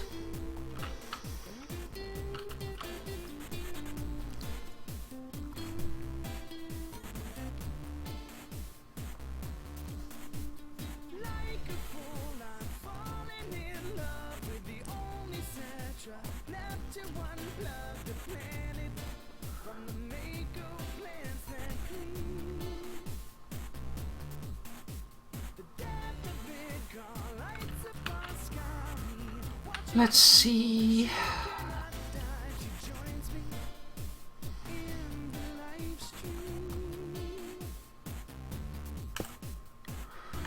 Place this here, redstone there.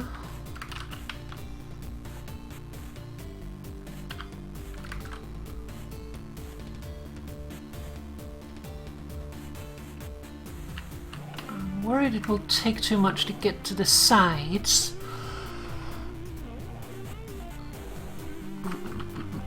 Either way, this is gonna be in the way.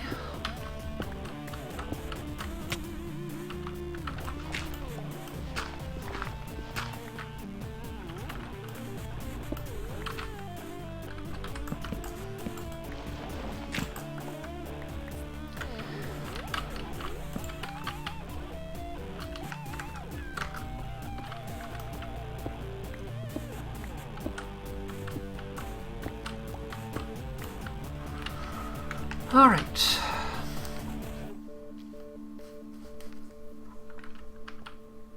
So, problem is we want to bypass the dispenser, not dispenser, the piston here with the signal for the dispenser.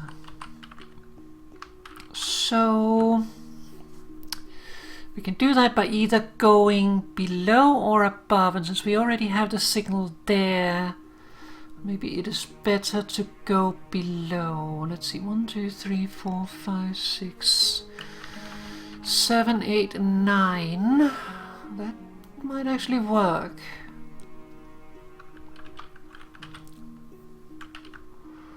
So, put that there.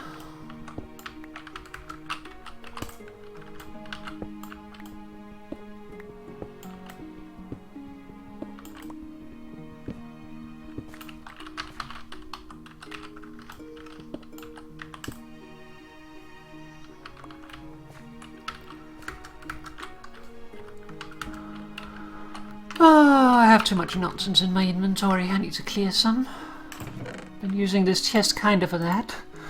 I just dump everything that I need to get rid of into it until I'm ready to clean it up.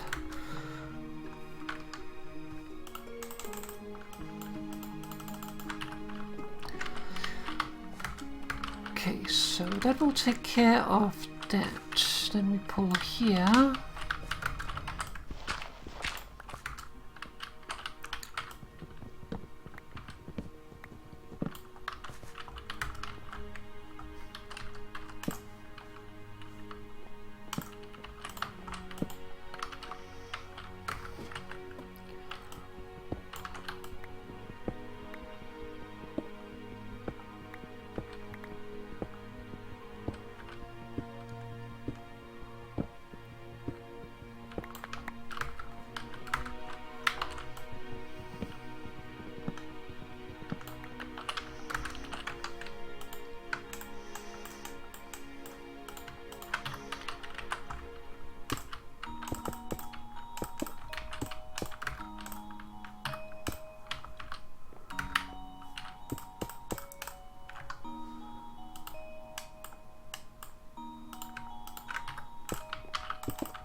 Alright, that will take care of that bit.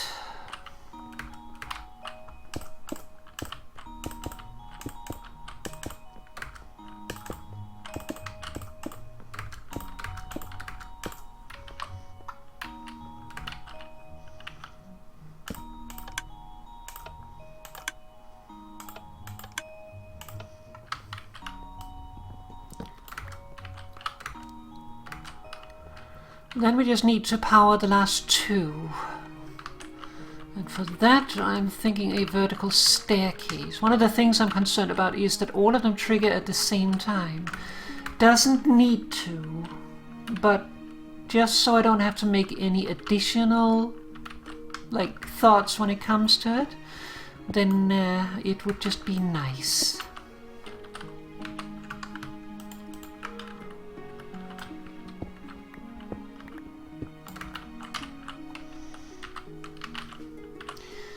Okay, so we will have this here.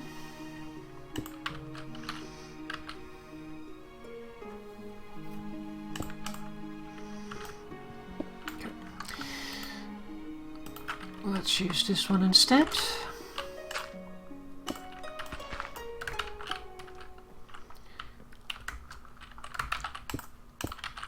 That should work, but never trust it. Oops.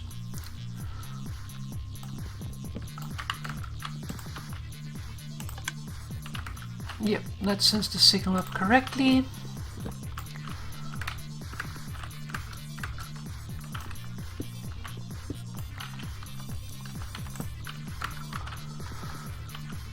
Okay, then we just need to actually give it to it, and that's just giving it some blocks, really.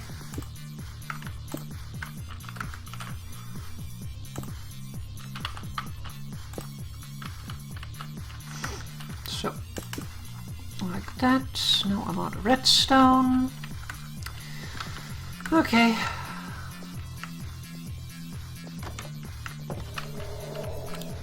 Back again.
Okay, question is, will that trigger the door?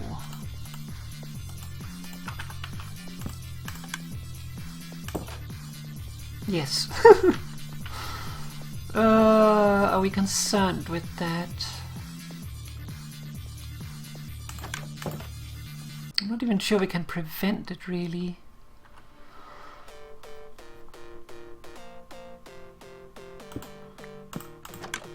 The problem is any block nearby here that we power will do it. Otherwise we have to move one out and then power the side block, which we could do.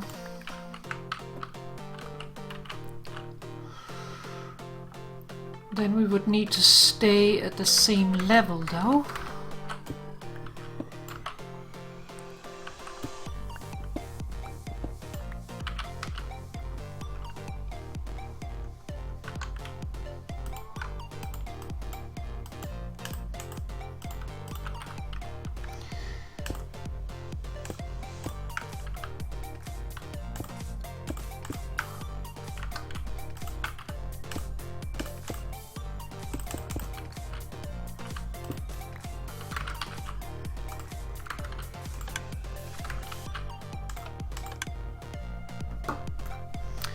Okay, so that still works.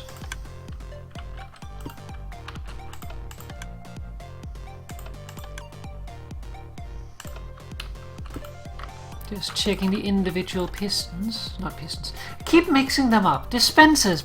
Bloody hell. Okay, so that will solve the door problem.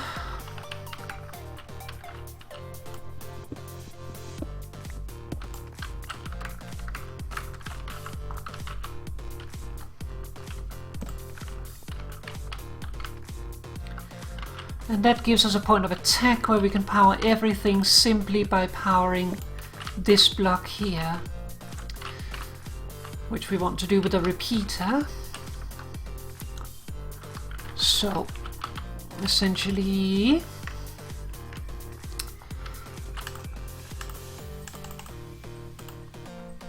oh, we actually have a repeater. How convenient. Essentially like that. So by powering in that space there, we will then cause the dispensers to go.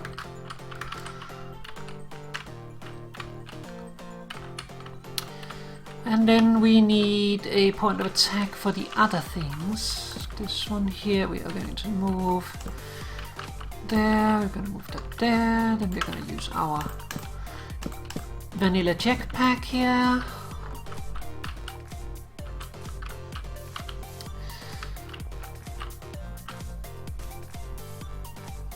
And then we have the piston.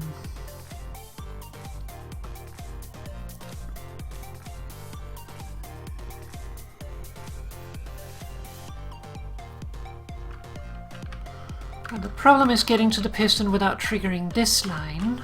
We could do that by going in underneath here.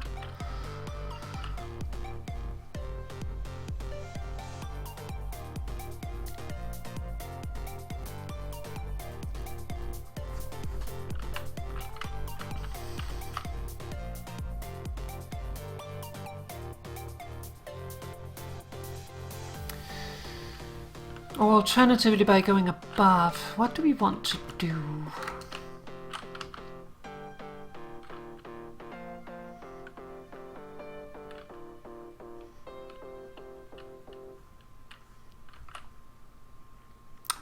So if we go above, then we need something here to block the signal.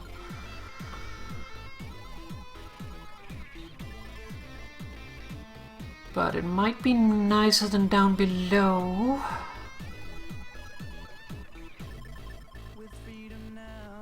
It's tough to say.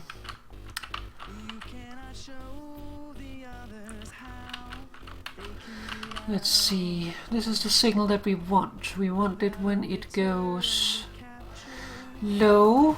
So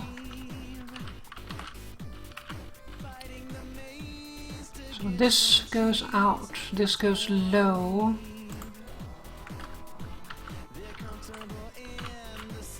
That is the signal that we want to read.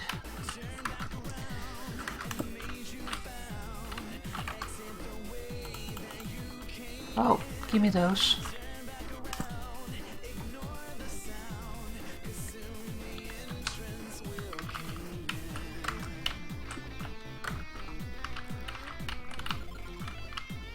It is parkour redstoning.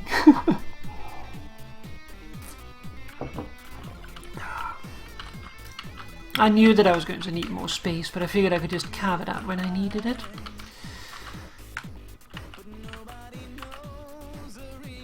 Okay, so let's pull out the signal.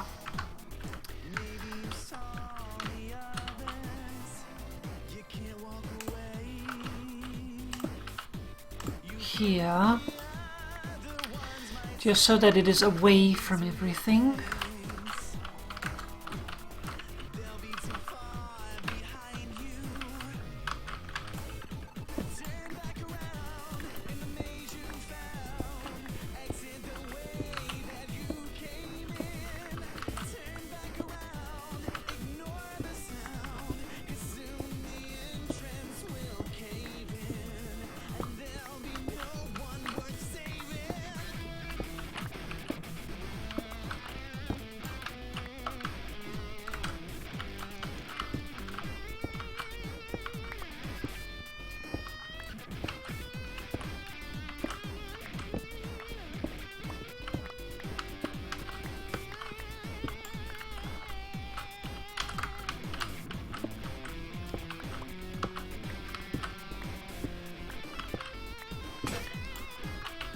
Oh, the only problem is that things are taking a little longer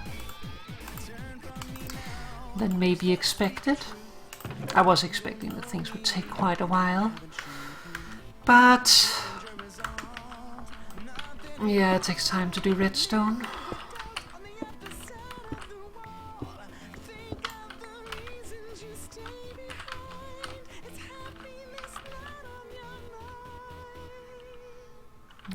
Probably decides that we will go in below.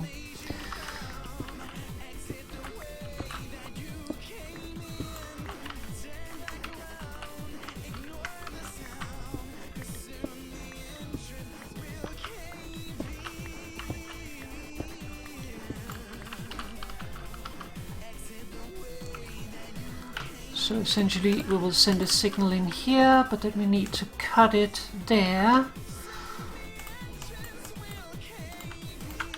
and there, so that this signal will not interfere with the one down here.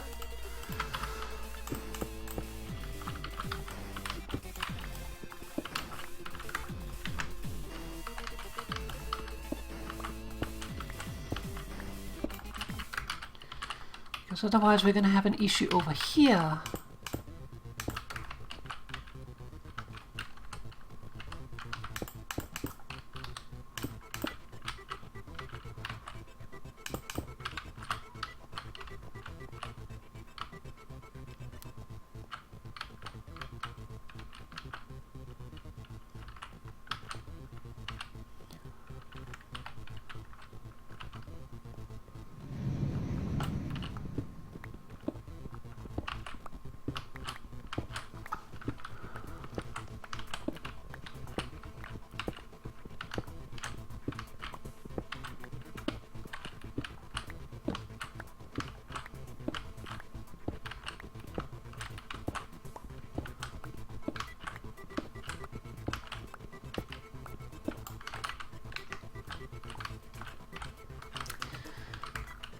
Okay, so this is the signal that we have. And that signal needs to be given directly to this line.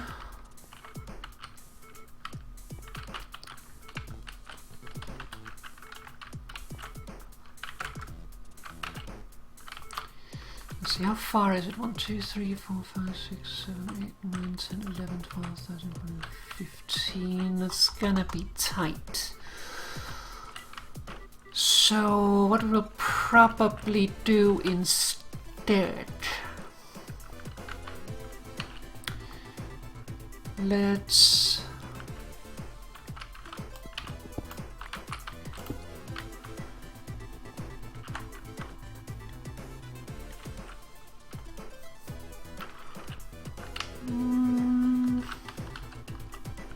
let's keep that for now. Let's see, how far can we reach? 1, 2, 3, 4, 5, 6, 7, 8, 9, 10, 11, 12.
I think this is actually overcomplicating it.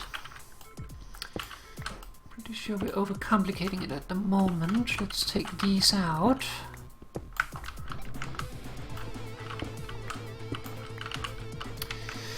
Okay, so we have this here that needs to supply power to this one. So instead, why not just do this, that, pull this out. Now I'm blocked in. Then we can put a block here.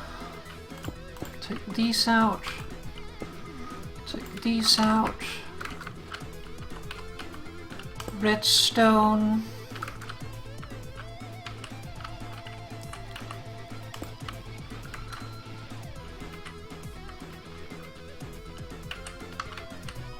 That will cause an issue there, so instead let us move this down by 1. That'll still work. Then we can put this here.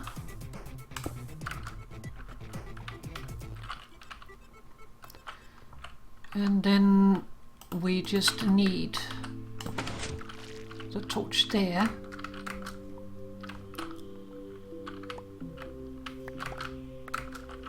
I didn't intend for it to extend yet, but fair enough.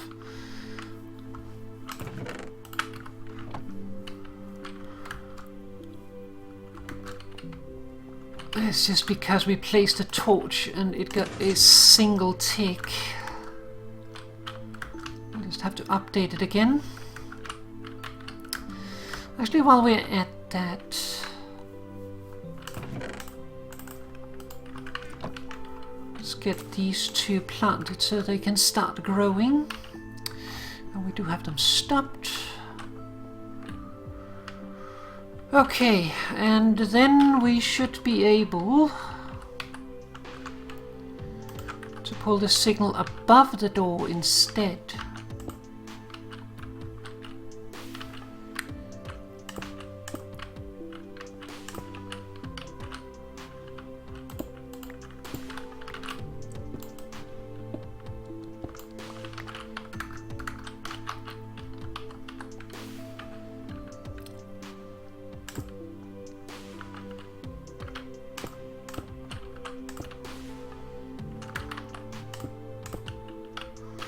So there we go. Then we need a torch for the opposite side. If I can click right. And we need to do that again. Because of the one tick pulse, leaving everything behind.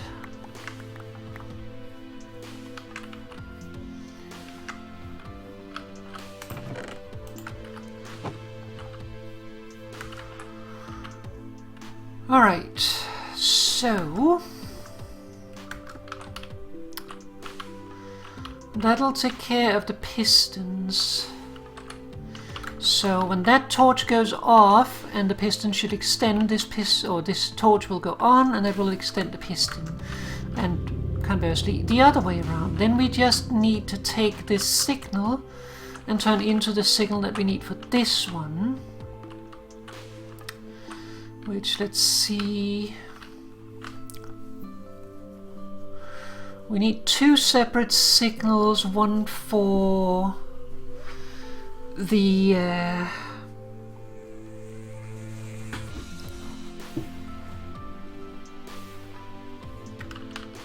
let's see, right now the falling edge would be the initial.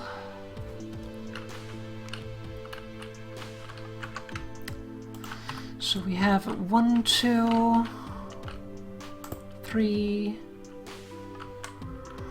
4,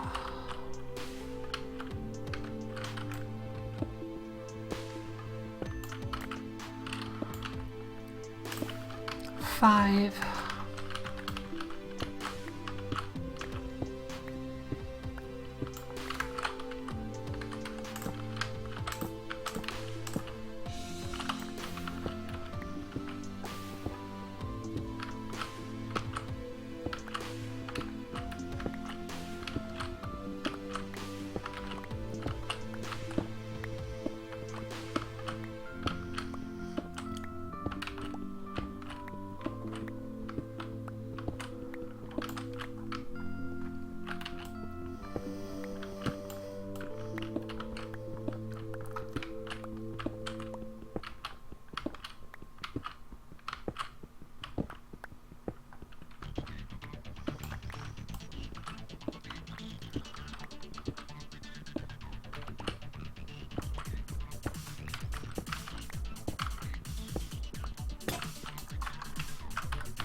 I know that redstone is probably the most exciting thing, but I thought it was good to do a stream like this, where we figure things out as we go.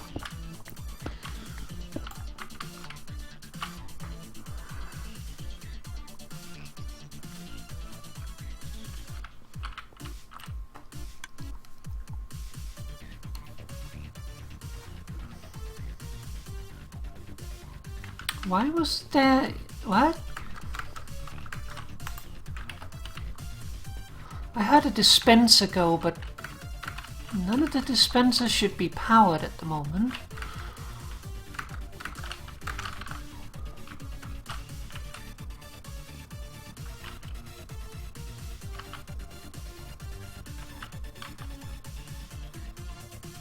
Unless this causes issues. No, it didn't cause an update.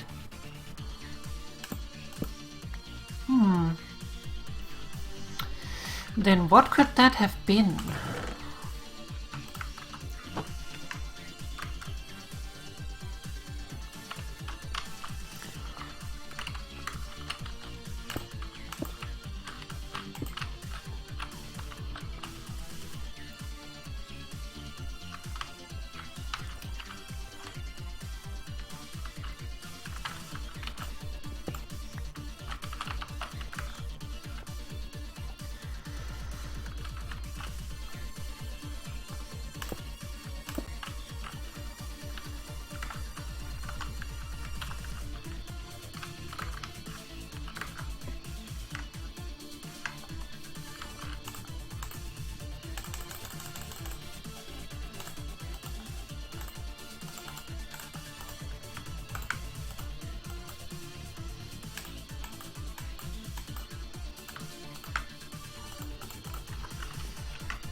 No, that will cause issues. I do need to move it over by one.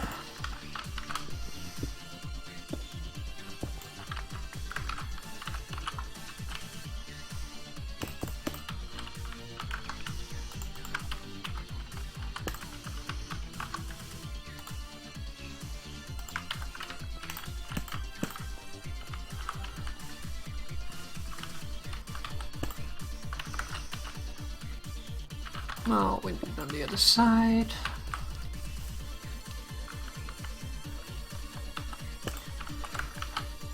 Not really ideal.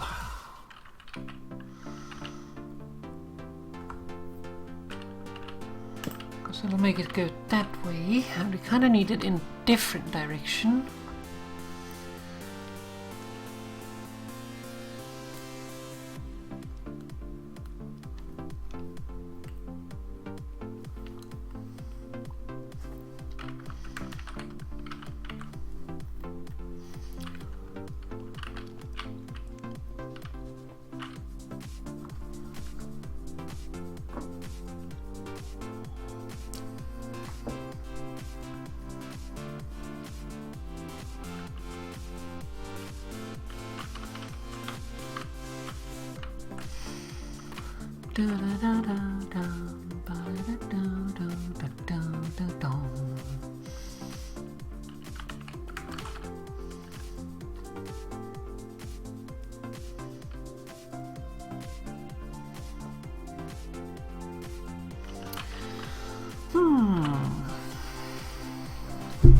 I'm almost out of drinking.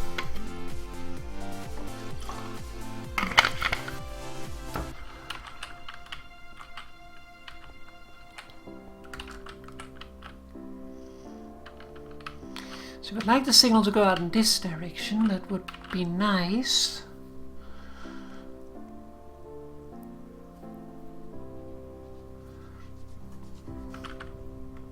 But that would require me to circle the signal around this side.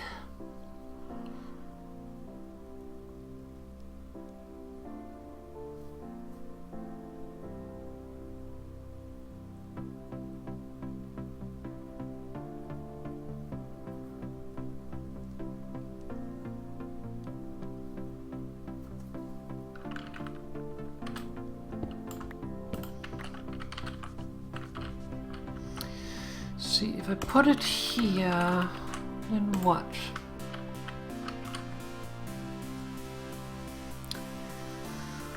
No, it'll cause too many issues with that.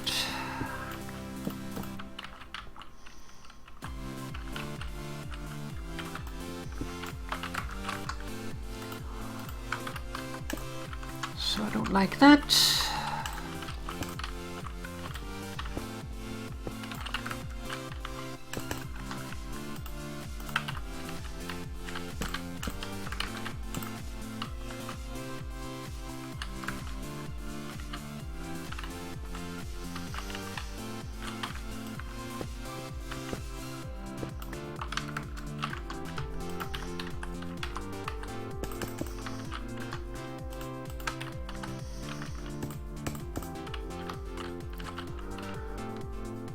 Okay, so that would bring the signal out here at least.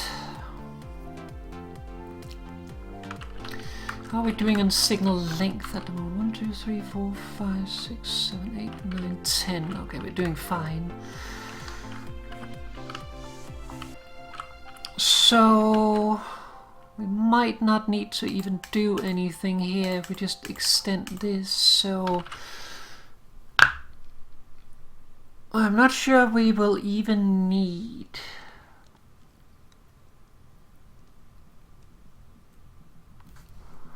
I'm not sure we will even need anything really delay wise on this. This should be okay,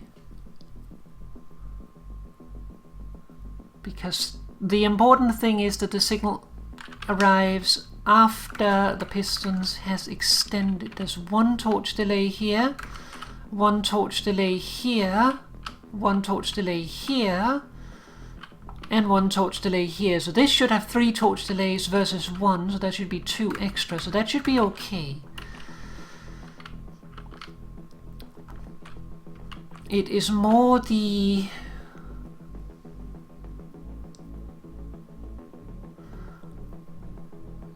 other one that I am worried about. I mean, we need to turn off the water again.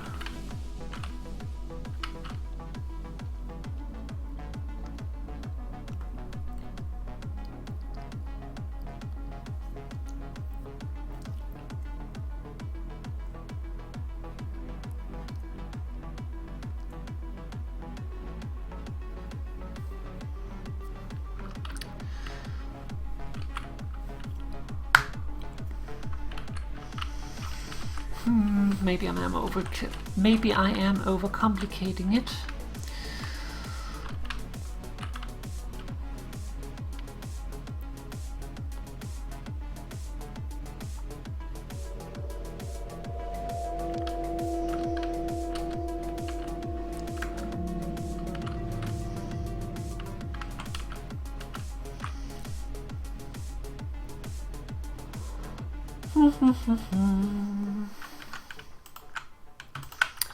That is a little harder to answer. I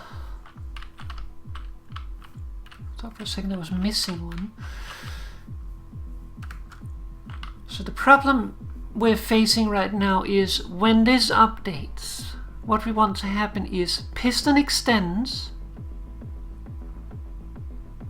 water pours, water stops pouring, and then piston retracts.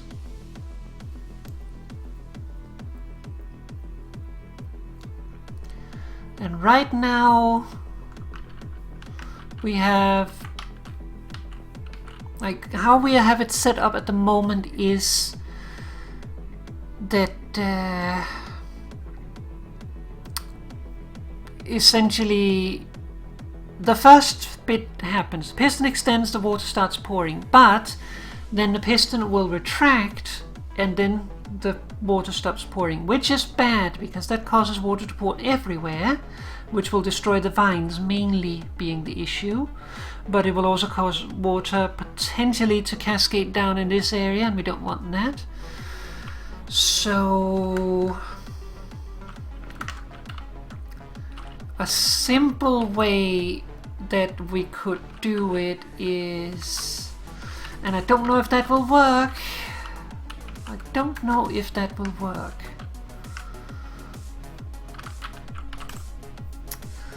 I need sticks. I am out of sticks. I'm always out of sticks. That's why I always carry sticks with me, because like sticks is just the most useful thing. I could also use the sticks I have or the bamboo that I have in the farm already now. But so that we get a few extra, I'm going to take a full stack.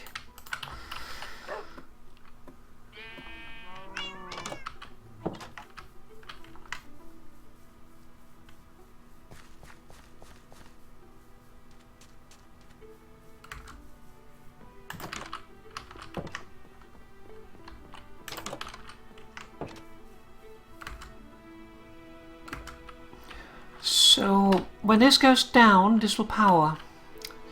That is good. So maybe all we need is actually just to loop this signal back at itself, is what I am thinking / hoping.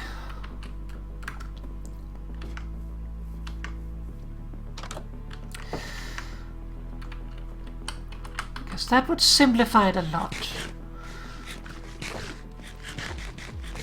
The good thing is that with the change in water mechanics and items, the items really don't need very long to flow.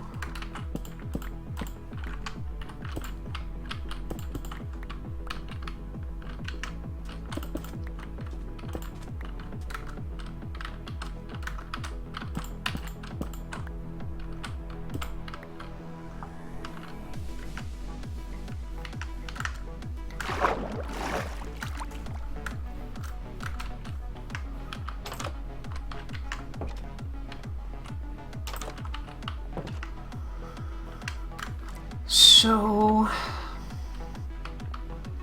it might be enough to do a repeater loop. Question is, how long does that repeater loop need to be?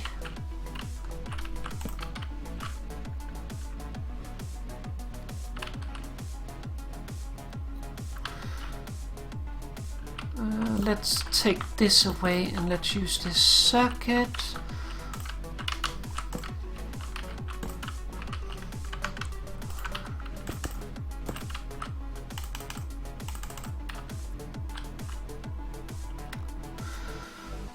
Okay, so if we cut this,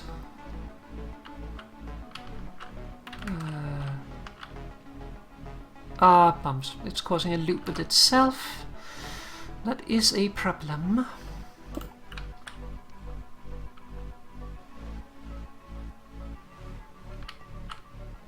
Okay, that seems too fast, I think. We can solve that though by doing that there, this here, and then we just bring down the signal one higher. Okay, so if we cut it again,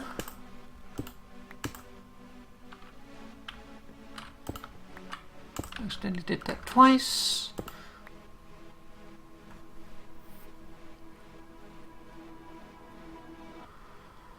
That'll create a clock. We don't want a clock.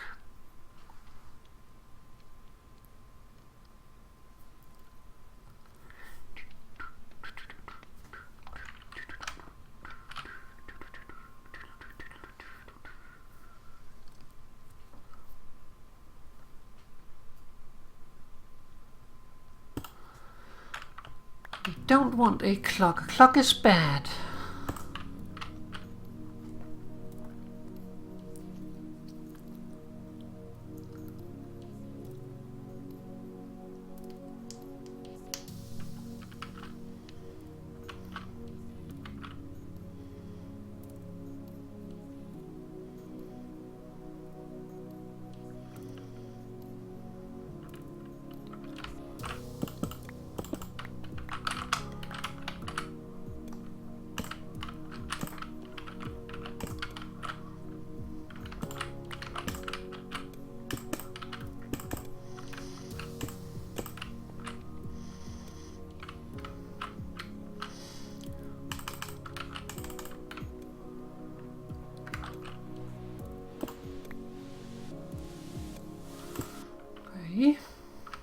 Not quite.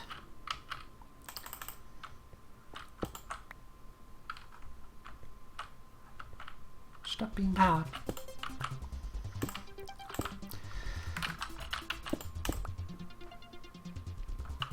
Okay, still powers itself.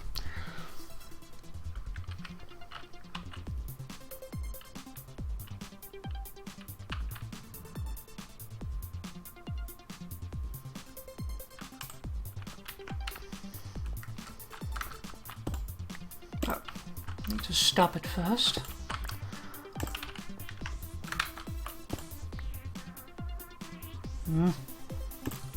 What I'm trying to do is to lock this in an off position.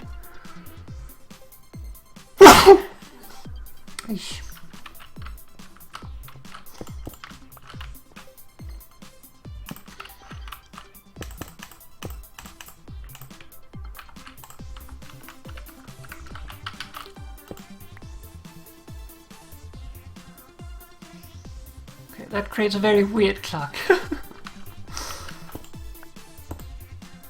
Oh, bumps.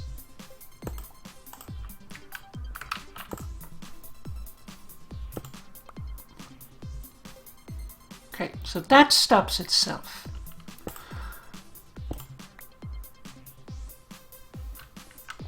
What if we extend that one more?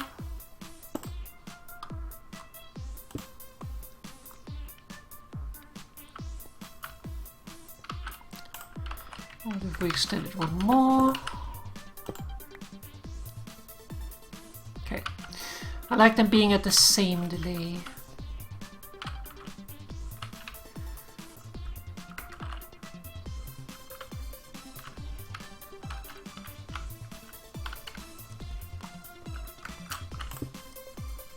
So when that happens, water will start pouring. I would like to get some more delay in though, so maybe...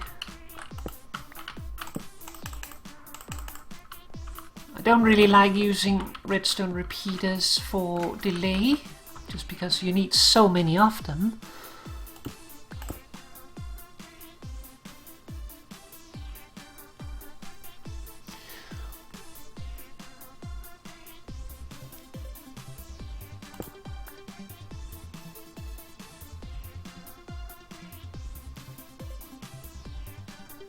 I mean, it'll work.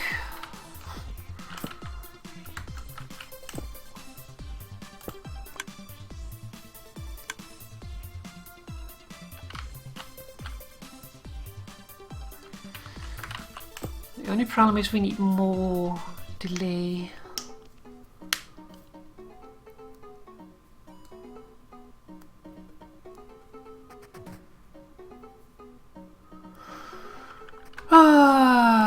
Okay, I'm gonna eat it. I'm gonna eat it. So, the problem that we have at the moment... Let's see, this one here, I want to be a block.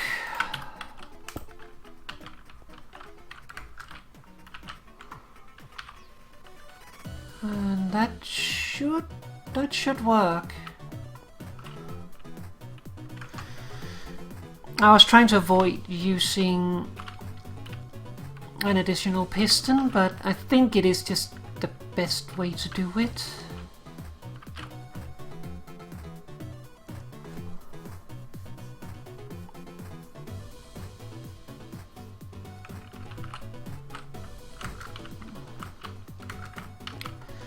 Or will it be actually?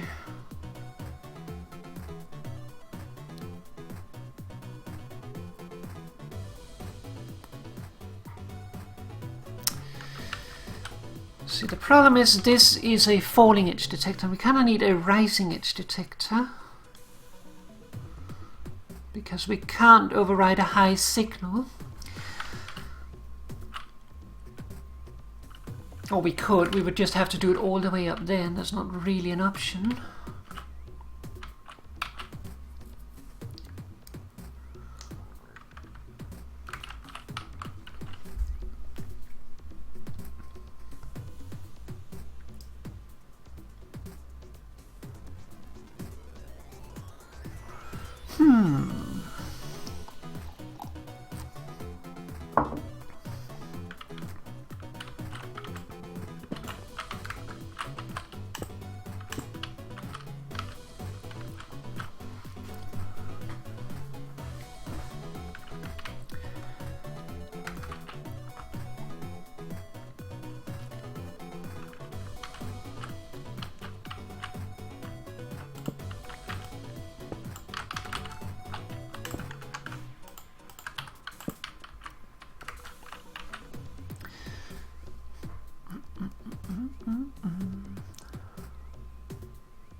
this might work.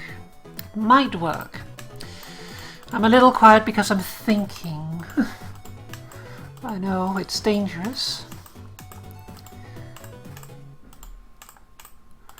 Piston, sticky piston. Okay, so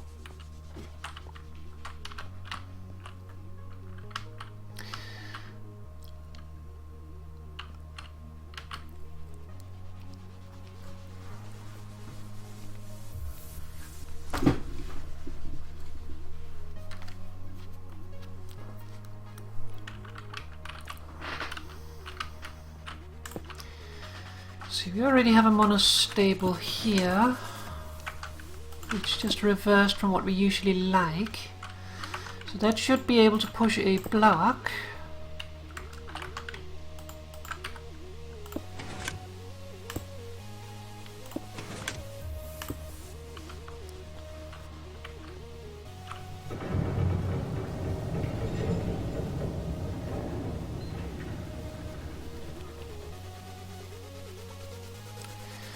So if we then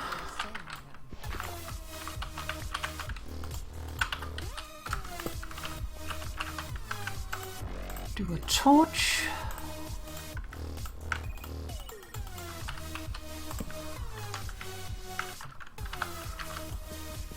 then we need a block, space, dust,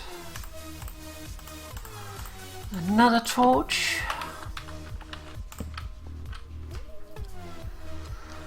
and then we need a hopper.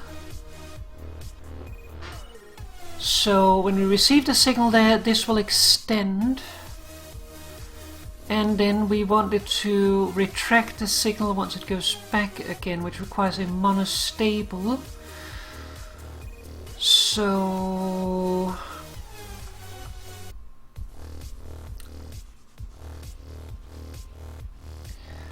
let's see, what do we need to make the monostable work here?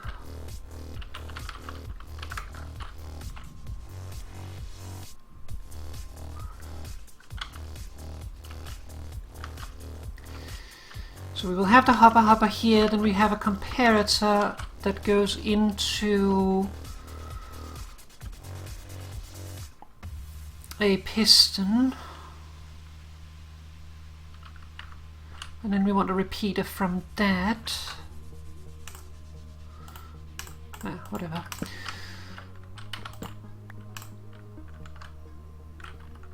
Let's just do it proper. Let's do it proper.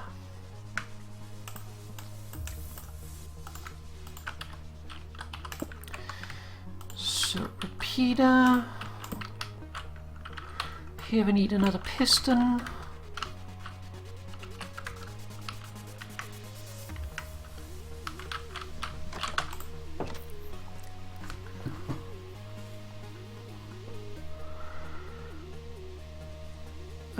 Actually, will that work?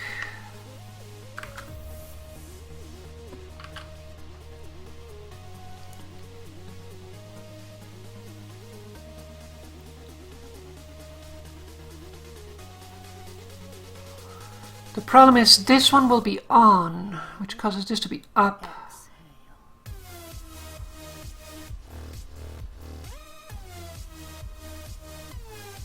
So then it will,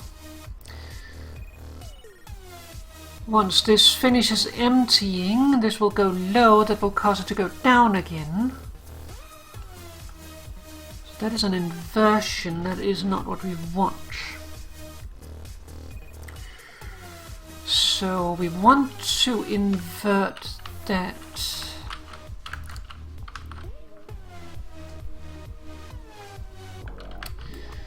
Maybe we should have the torch on this side instead.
Danger Papa? Why am I Danger Papa?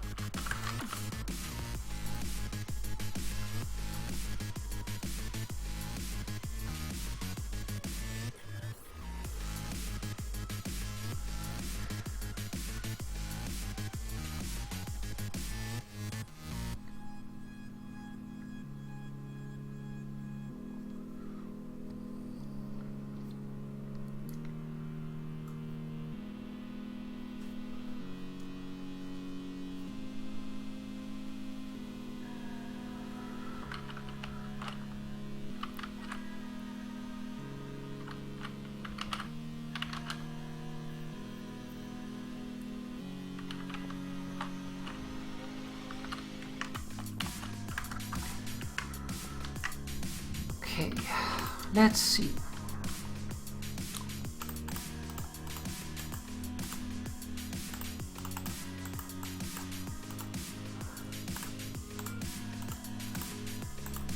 I know that is the other way. I misclicked.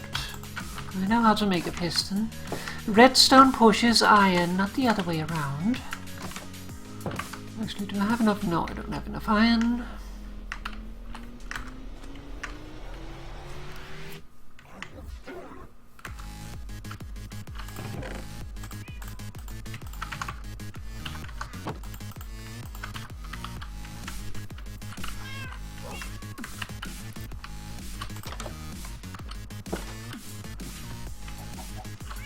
I've been doing redstone for 3 hours now. I'm a little sorry because I don't think it is the most amazing to watch, which is what I usually don't do a whole lot on camera, but it is nice to do now and then.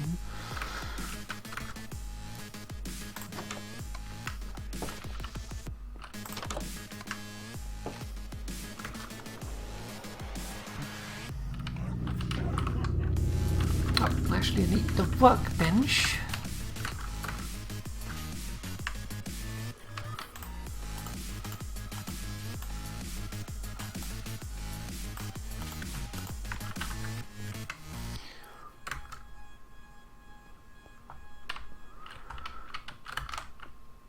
Okay, so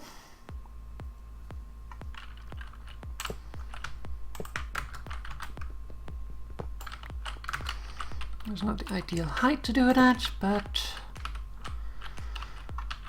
we need to do an inversion anyway, so that might not be an issue in the end.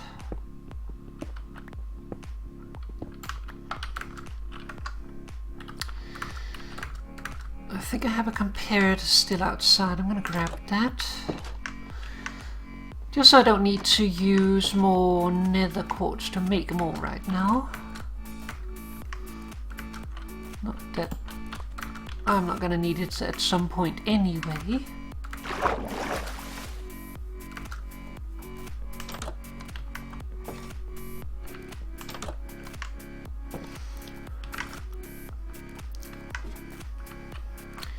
Okay, so that one has to go there. Unless we can do... I might actually be able to do it here. If we do that... This needs some items inside. Fewer so it doesn't take so long. So this will power whatever is here.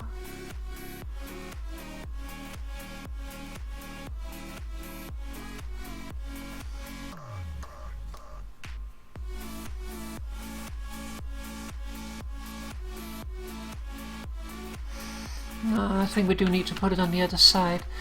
We'd need a block here, then we would need a torch here, but that torch needs to power something, and then we're running out of space.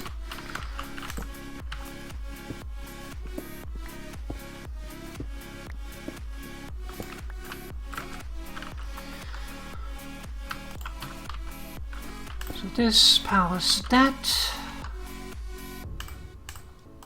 Then we need to invert the signal.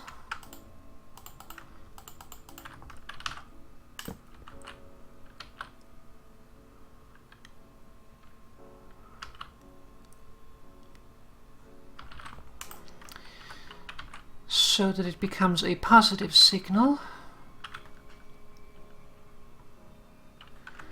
Then we can put a block there.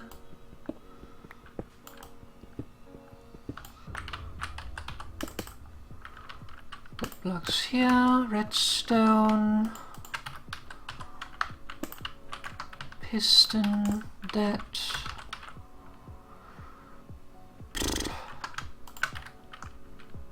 It'll be interesting if this works.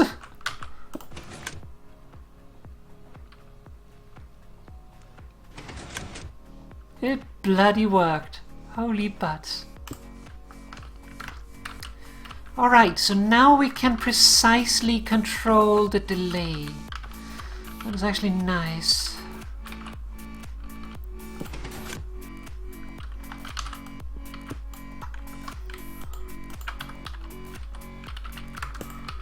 It is not nice for a couple of reasons. Okay, that one did already have one underneath. It's almost as if I'm doing things proper.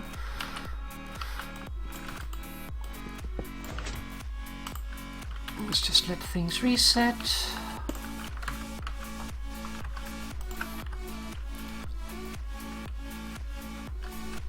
Let's also light this up because it's a little dark.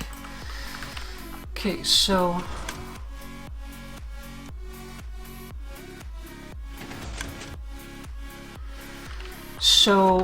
the upside of this is that we have complete control over this. Like, we have complete control over the two delays, this as well as the reset delay. The downside of it is that we have to have two different places where we're inputting the delay. So let's see, right now we have 10 items. How long is that?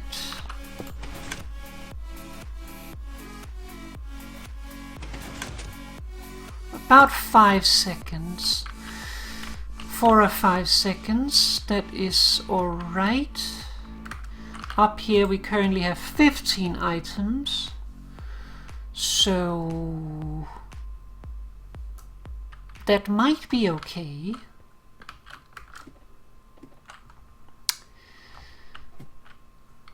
Guess there's only way to find out.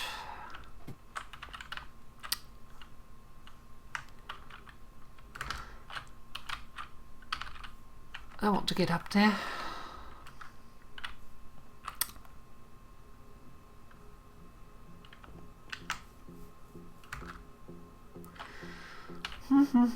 How can I do that?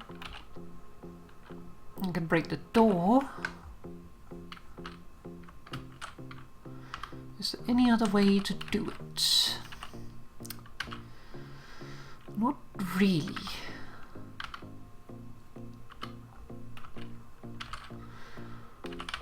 See, the problem is I kind of made this on the fly, so now I can't get up. Bugger. I can't get up there. I can't get up here, but maybe I can make a way up. If I take these out.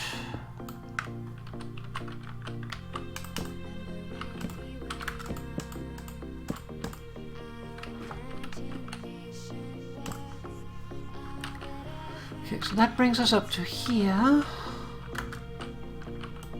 Let's take this away. Get this ledge here needs to go.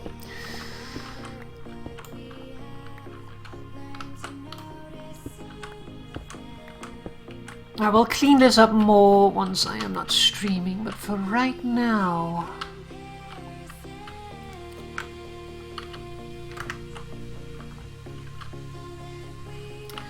Okay, actually maybe we should just continue this up.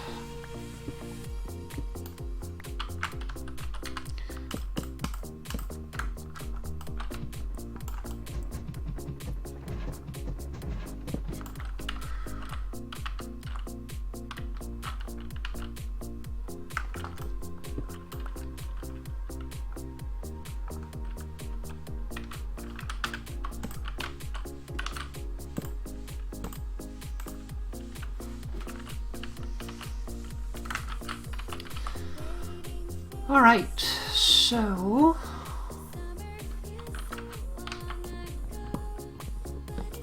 let's take these away. So, if I give this an update, things should happen, hopefully. Okay, that did not... Oh, I updated the wrong one. Great. Yay me.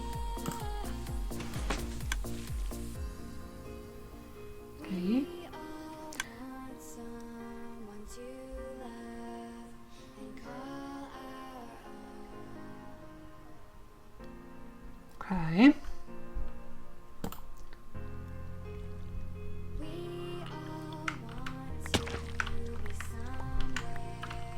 So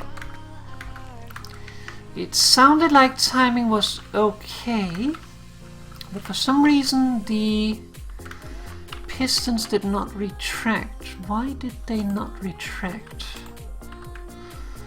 All the items are in that hopper.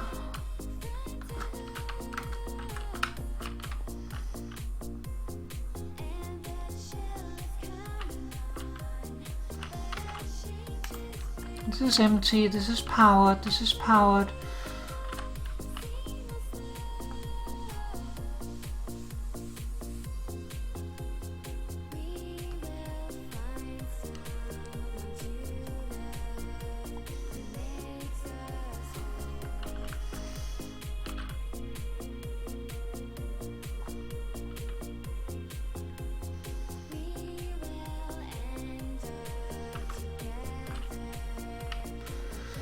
Okay,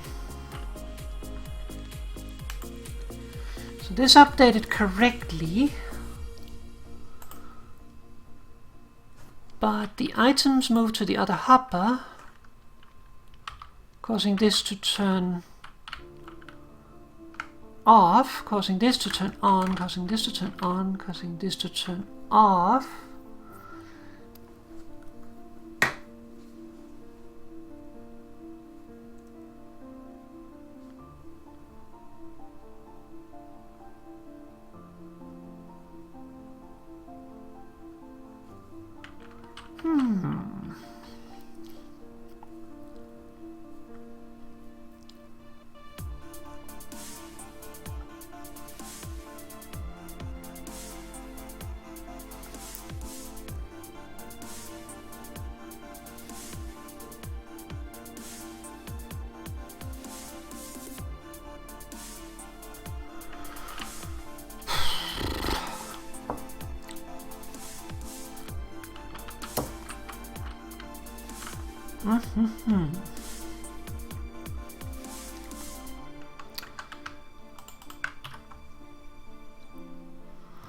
So what do we want to happen here? This should turn on, which causes another pulse. But instead we turned it off.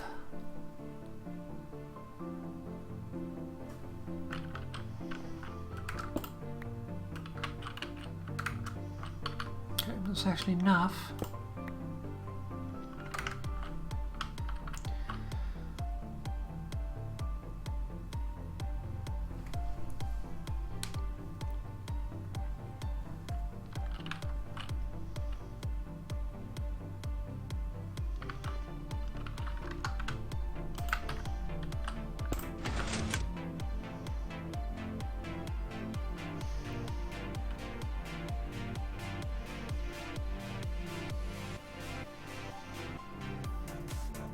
What?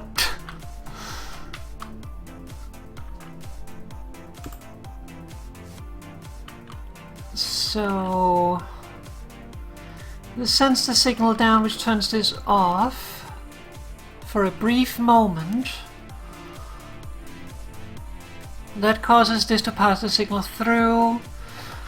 Going over here, flipping this, causing the items to go over. That causes this to turn off once this is empty, which causes this to turn on, which turns this on, which turns this off.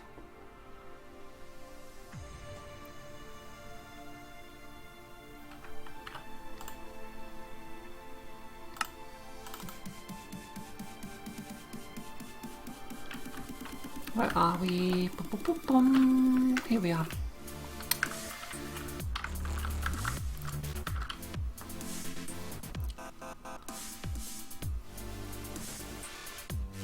This is what we have. This is on, this is off, and then this needs to...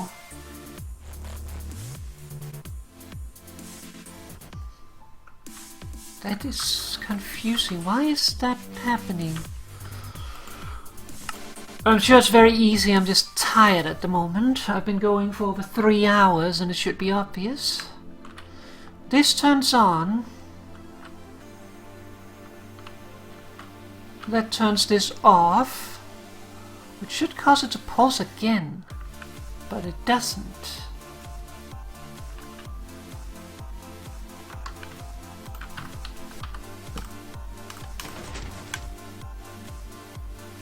So it causes that.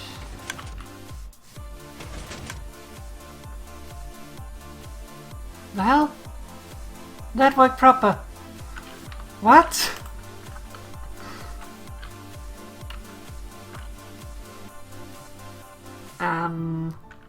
Okay.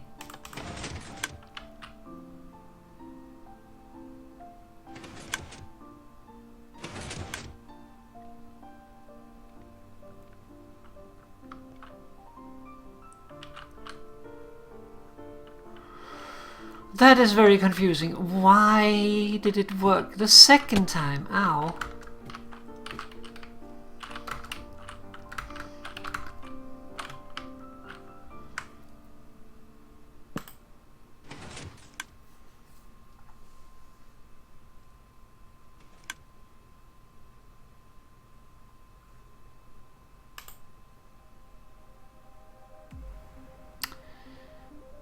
That is why. Because this does not go away. That is the difference.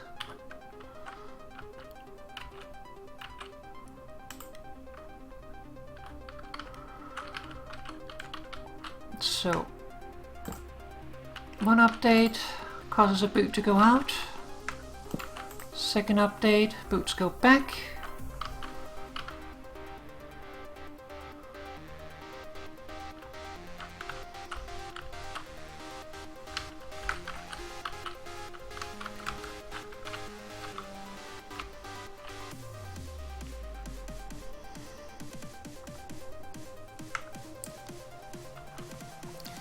So that causes a discrepancy here at the very beginning.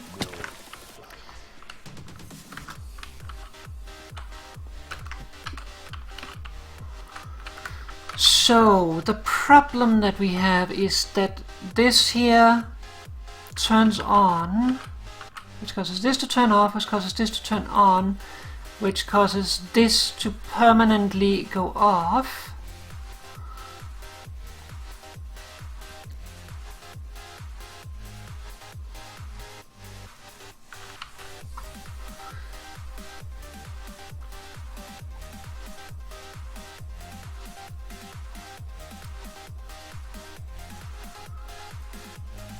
Is that a problem? I'm not sure that it is a problem, because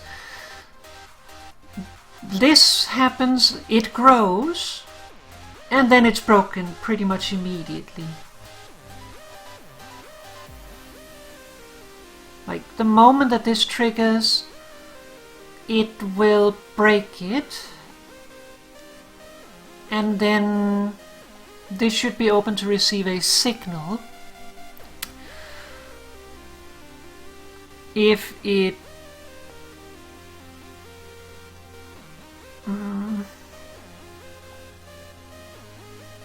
but the confusing thing is that this stays extended. It's creating an infinite loop somewhere, because this doesn't turn on again, because... Okay. Let's reset that. So let's try to simulate how it actually works instead of just placing torches. So what we need to do is we need to place a torch, then when it extends, we break the torch.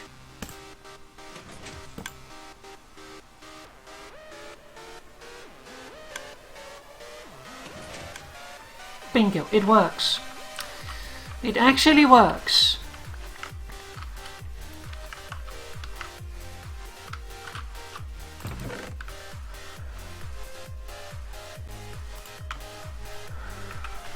Okay. Now the only problem is it's going to be difficult to see it in action.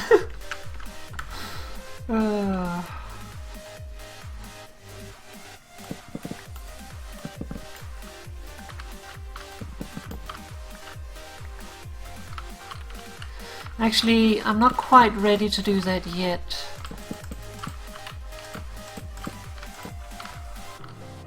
I need one more thing, and that is water buckets. Otherwise I can't flush anything. I should be ending the stream before terribly long. I hope we could also do some other stuff, but at least we get this done. Okay, so water buckets. I need a lot of water buckets. I need to dump some inventory is what I need to do. Diorite gravel goes in here. Okay, that's enough. I have 3 buckets of fish.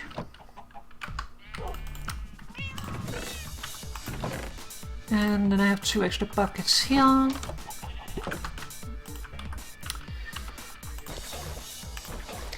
So with the buckets of fish, I don't really know what to do with them yet. That's the problem.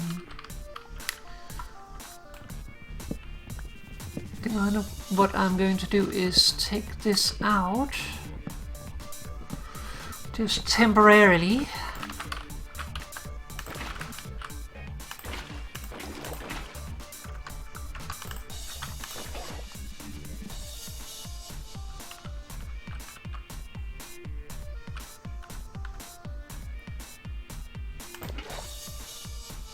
I don't know how I made that happen.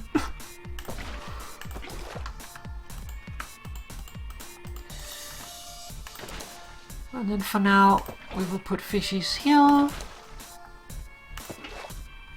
Problem is these fish will not despawn. So they're kind of with us now.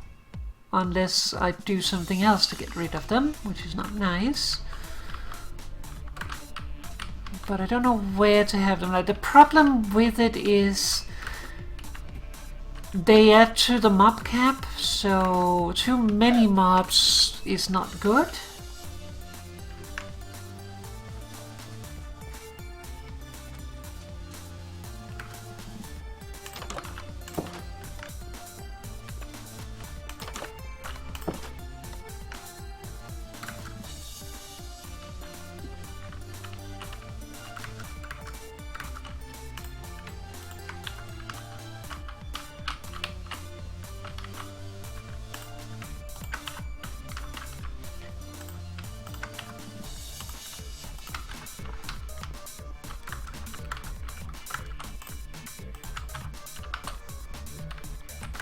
Okay, I'm going to give this 5 more items as a safety buffer.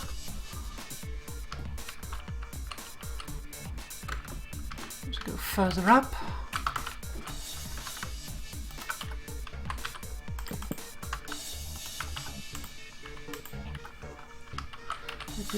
Everything there is set up.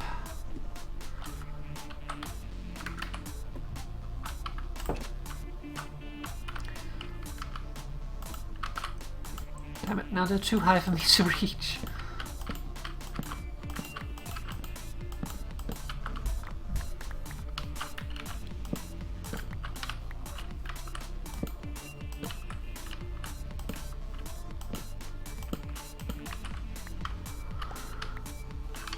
All right.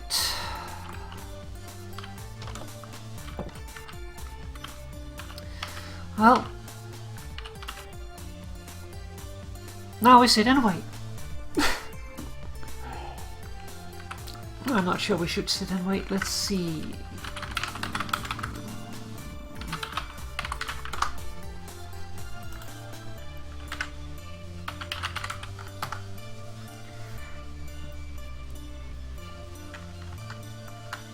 Okay, so for the sake of the streams, we don't have to sit and watch this for a while. Game rule, random tick speed. Let's set that to 9. That's triple the usual value.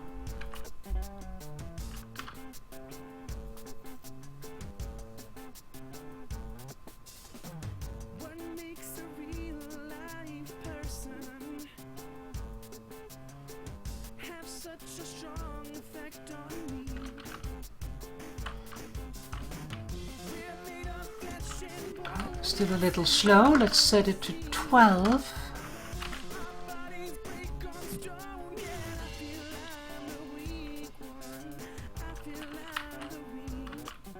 Surprised these have not grown yet.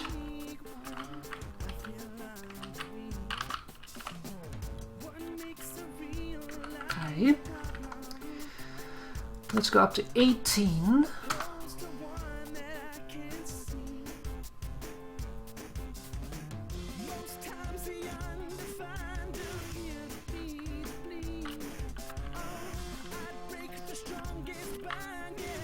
We're not gaining a benefit from the tick speed because our farm is already grown.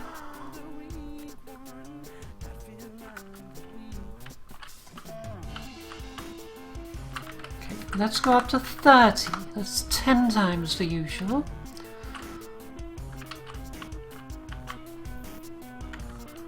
That's the one we're watching.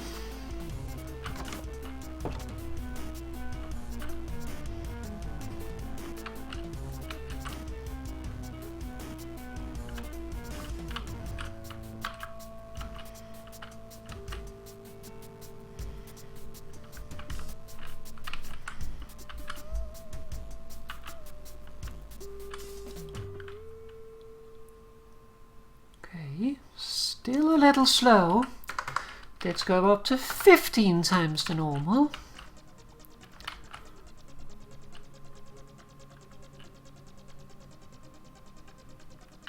Food, Pupcraft? I could go for a snack.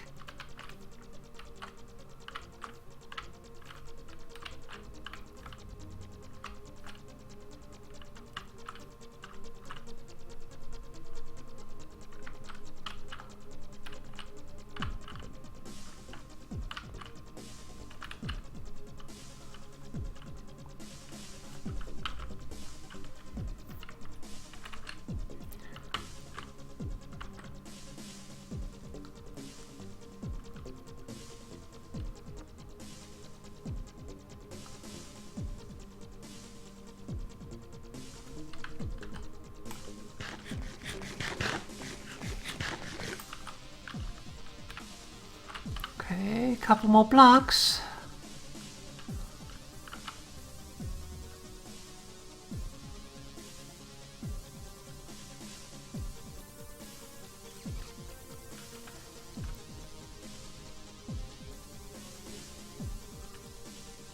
One more.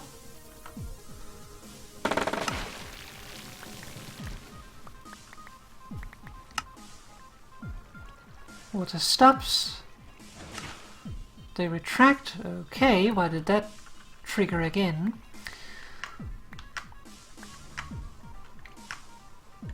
Odd.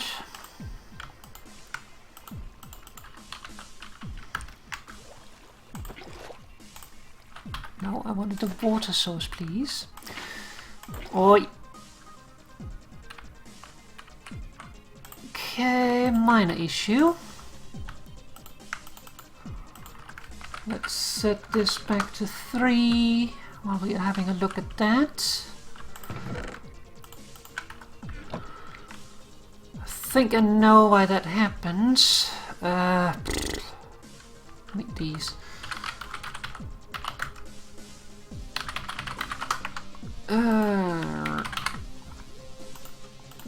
I'll pay these vines back. Oh, that's not what I wanted. I just don't want to run back for it right now. Also because of these.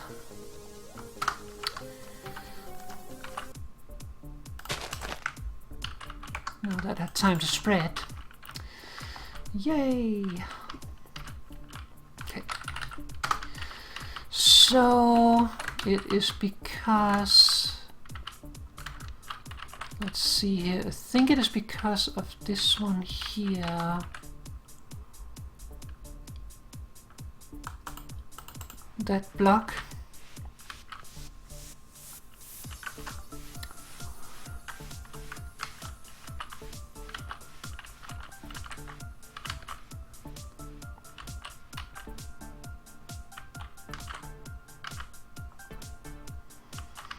It shouldn't be this one that gets triggered twice, but somehow the dispensers there gets triggered again.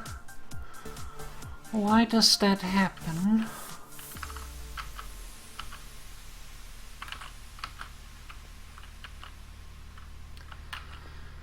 Let's see, when that one goes... that goes off, which triggers that. That causes the pistons to extend. And then this goes on again, and for some reason that triggers the dispensers, it seems like. Let us try. Let us try something.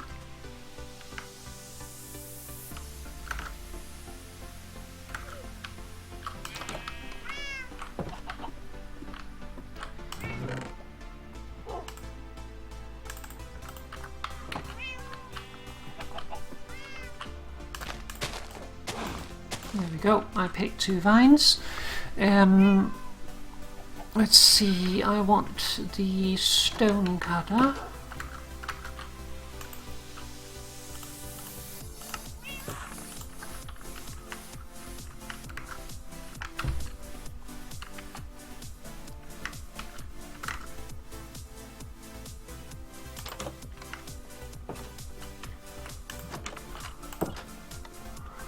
Okay, so my suspicion is that it is these blocks here. Oh, that's going to cause an issue.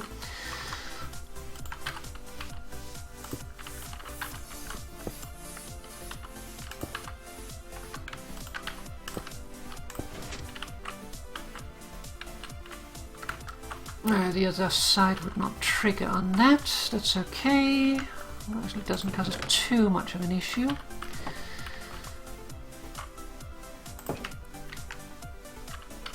Okay.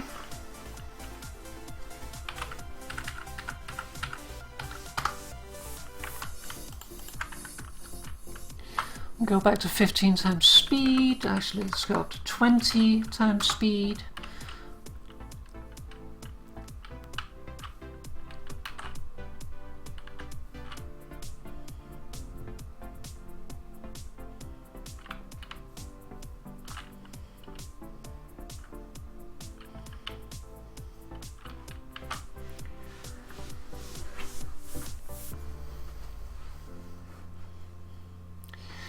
The benefit of commands.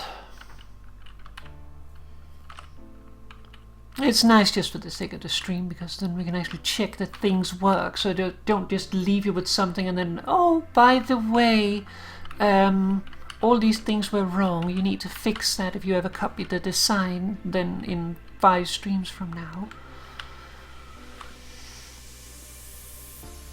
Okay, 4 more blocks.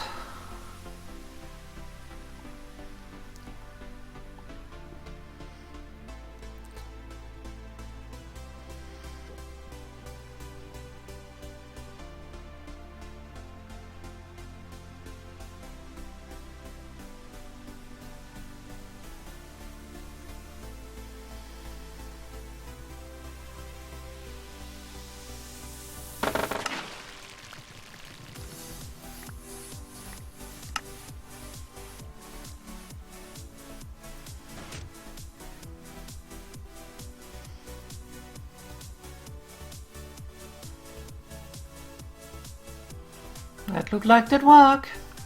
It worked. Let's see it twice though. There will be a loss. That's the thing I talked about. There will always be a loss, because everything that breaks here is very likely to land on the opposite side, but most of the things should not.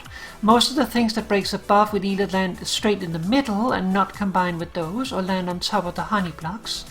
So that should not be a problem. But these here, because it has horizontal momentum, it will push them over there. That's just the name of the game. We can't avoid that. So, yeah.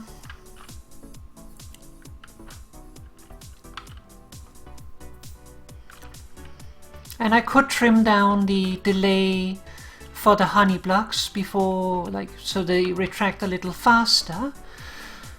But I think I'm satisfied with where it's at the moment. I might do it later, but like, I think the 15 would be fine. But no, the 20 items is safe. We don't want water to pour, because that will break the vine that we need to get inside, as you already saw. Okay, almost time for another.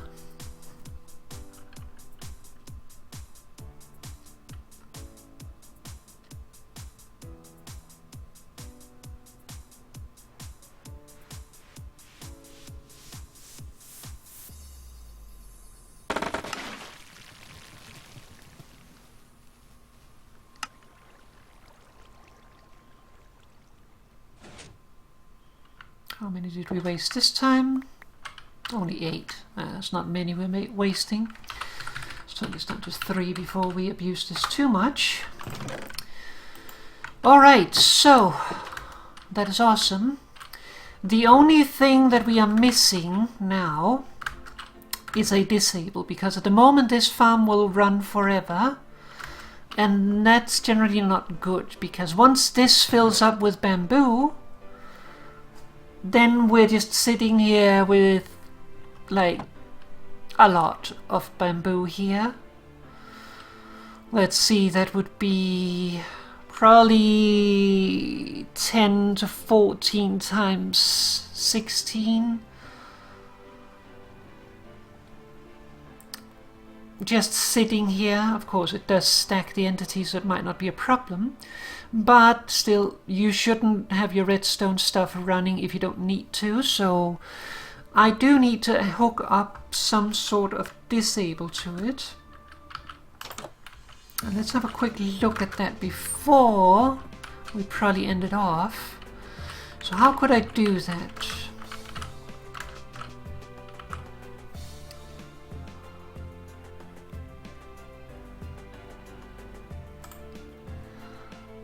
I would need to stop this dropper from dropping.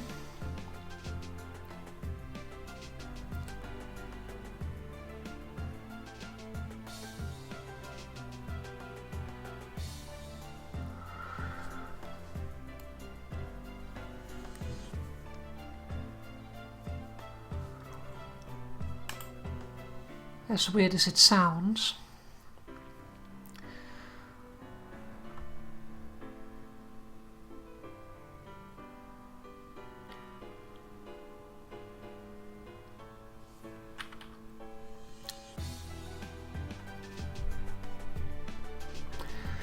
So if I power the dropper, then it would drop one, which is not good. So I would essentially need to send the dropper a double pulse,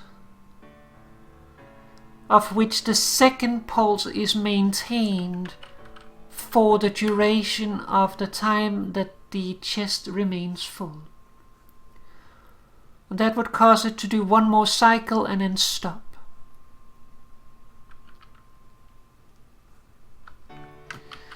But I won't fiddle with that right now. I think we did well. Little messy, but all in all, things work and we can't complain with things working.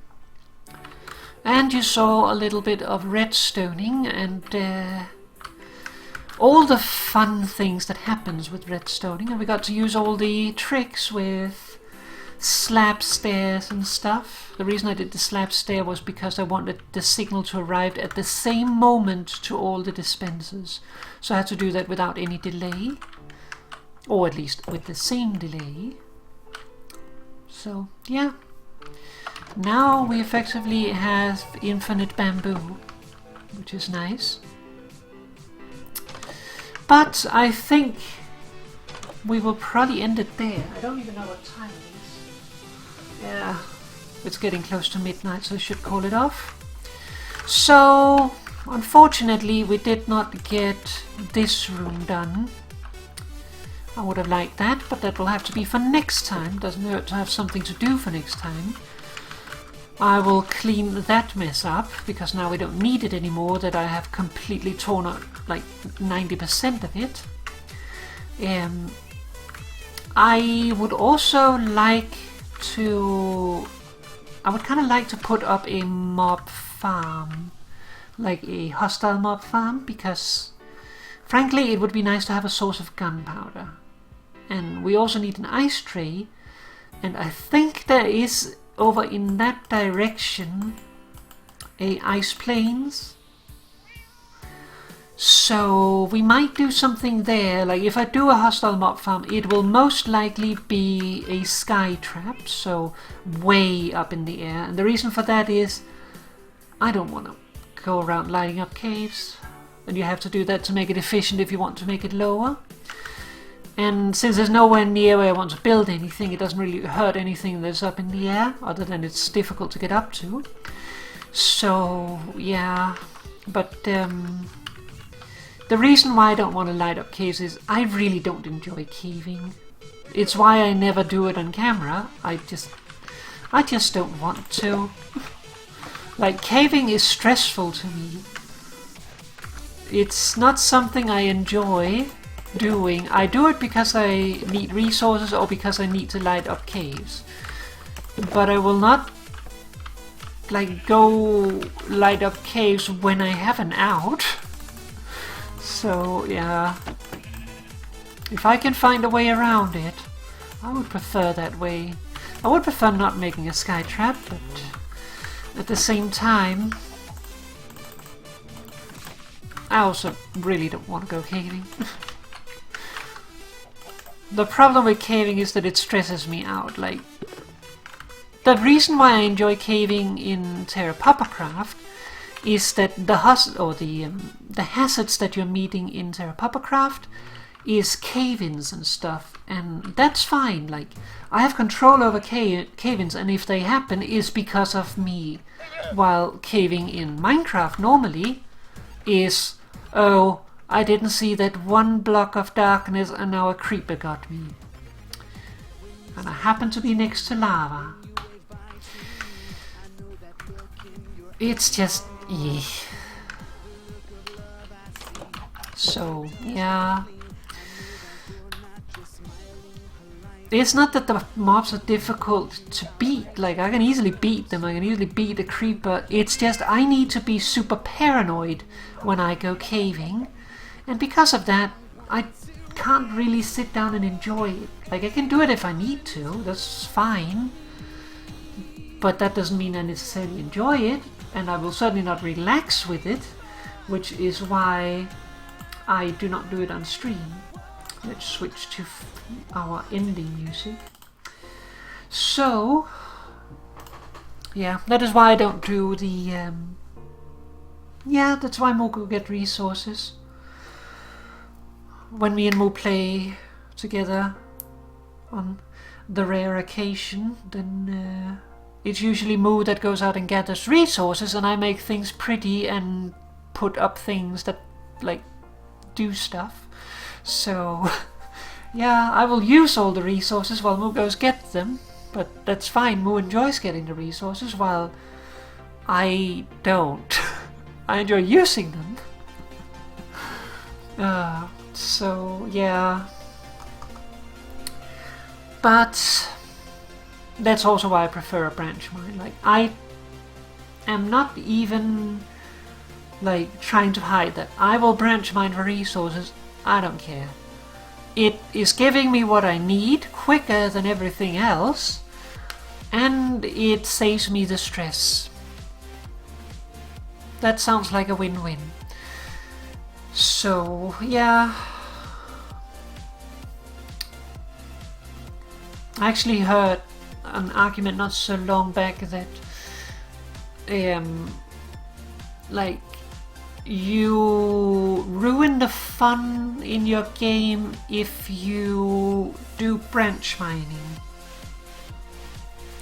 And to me, that is true and not.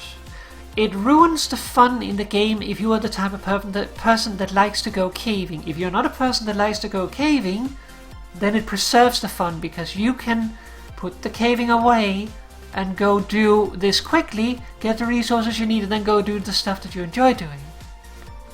So yeah, that's just... yes, but... anyways, I'm gonna get going, so let's see here.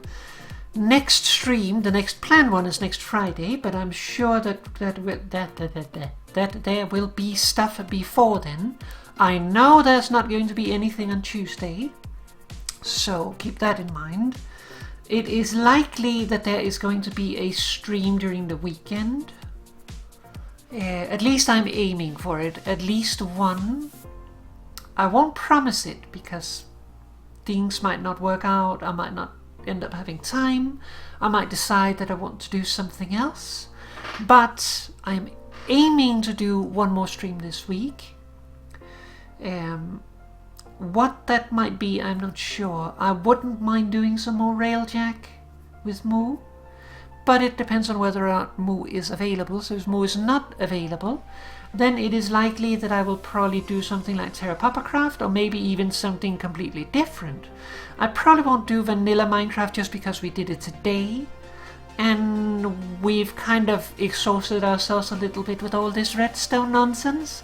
So while we managed to get ourselves nice and muddy by mixing in that water with the dusty, it might be a little too much if we continue that. Though next time I wouldn't do that much redstone, it would be something different. But I thought it wasn't. I cannot speak. I thought it was nice for a change. Anyways, I can obviously not speak anymore, so I'm gonna stop. Thank you very much for watching. I hope you enjoyed the stream, and I'll see you again next time. Hopefully during the weekend. And if not, I'm sure there will be one or two, if not more, streams during next week before Friday. It all depends though. So, we'll see. I'm gonna get going. Thank you for watching. I'll see you again next time. Bye bye everyone. Bye and good night.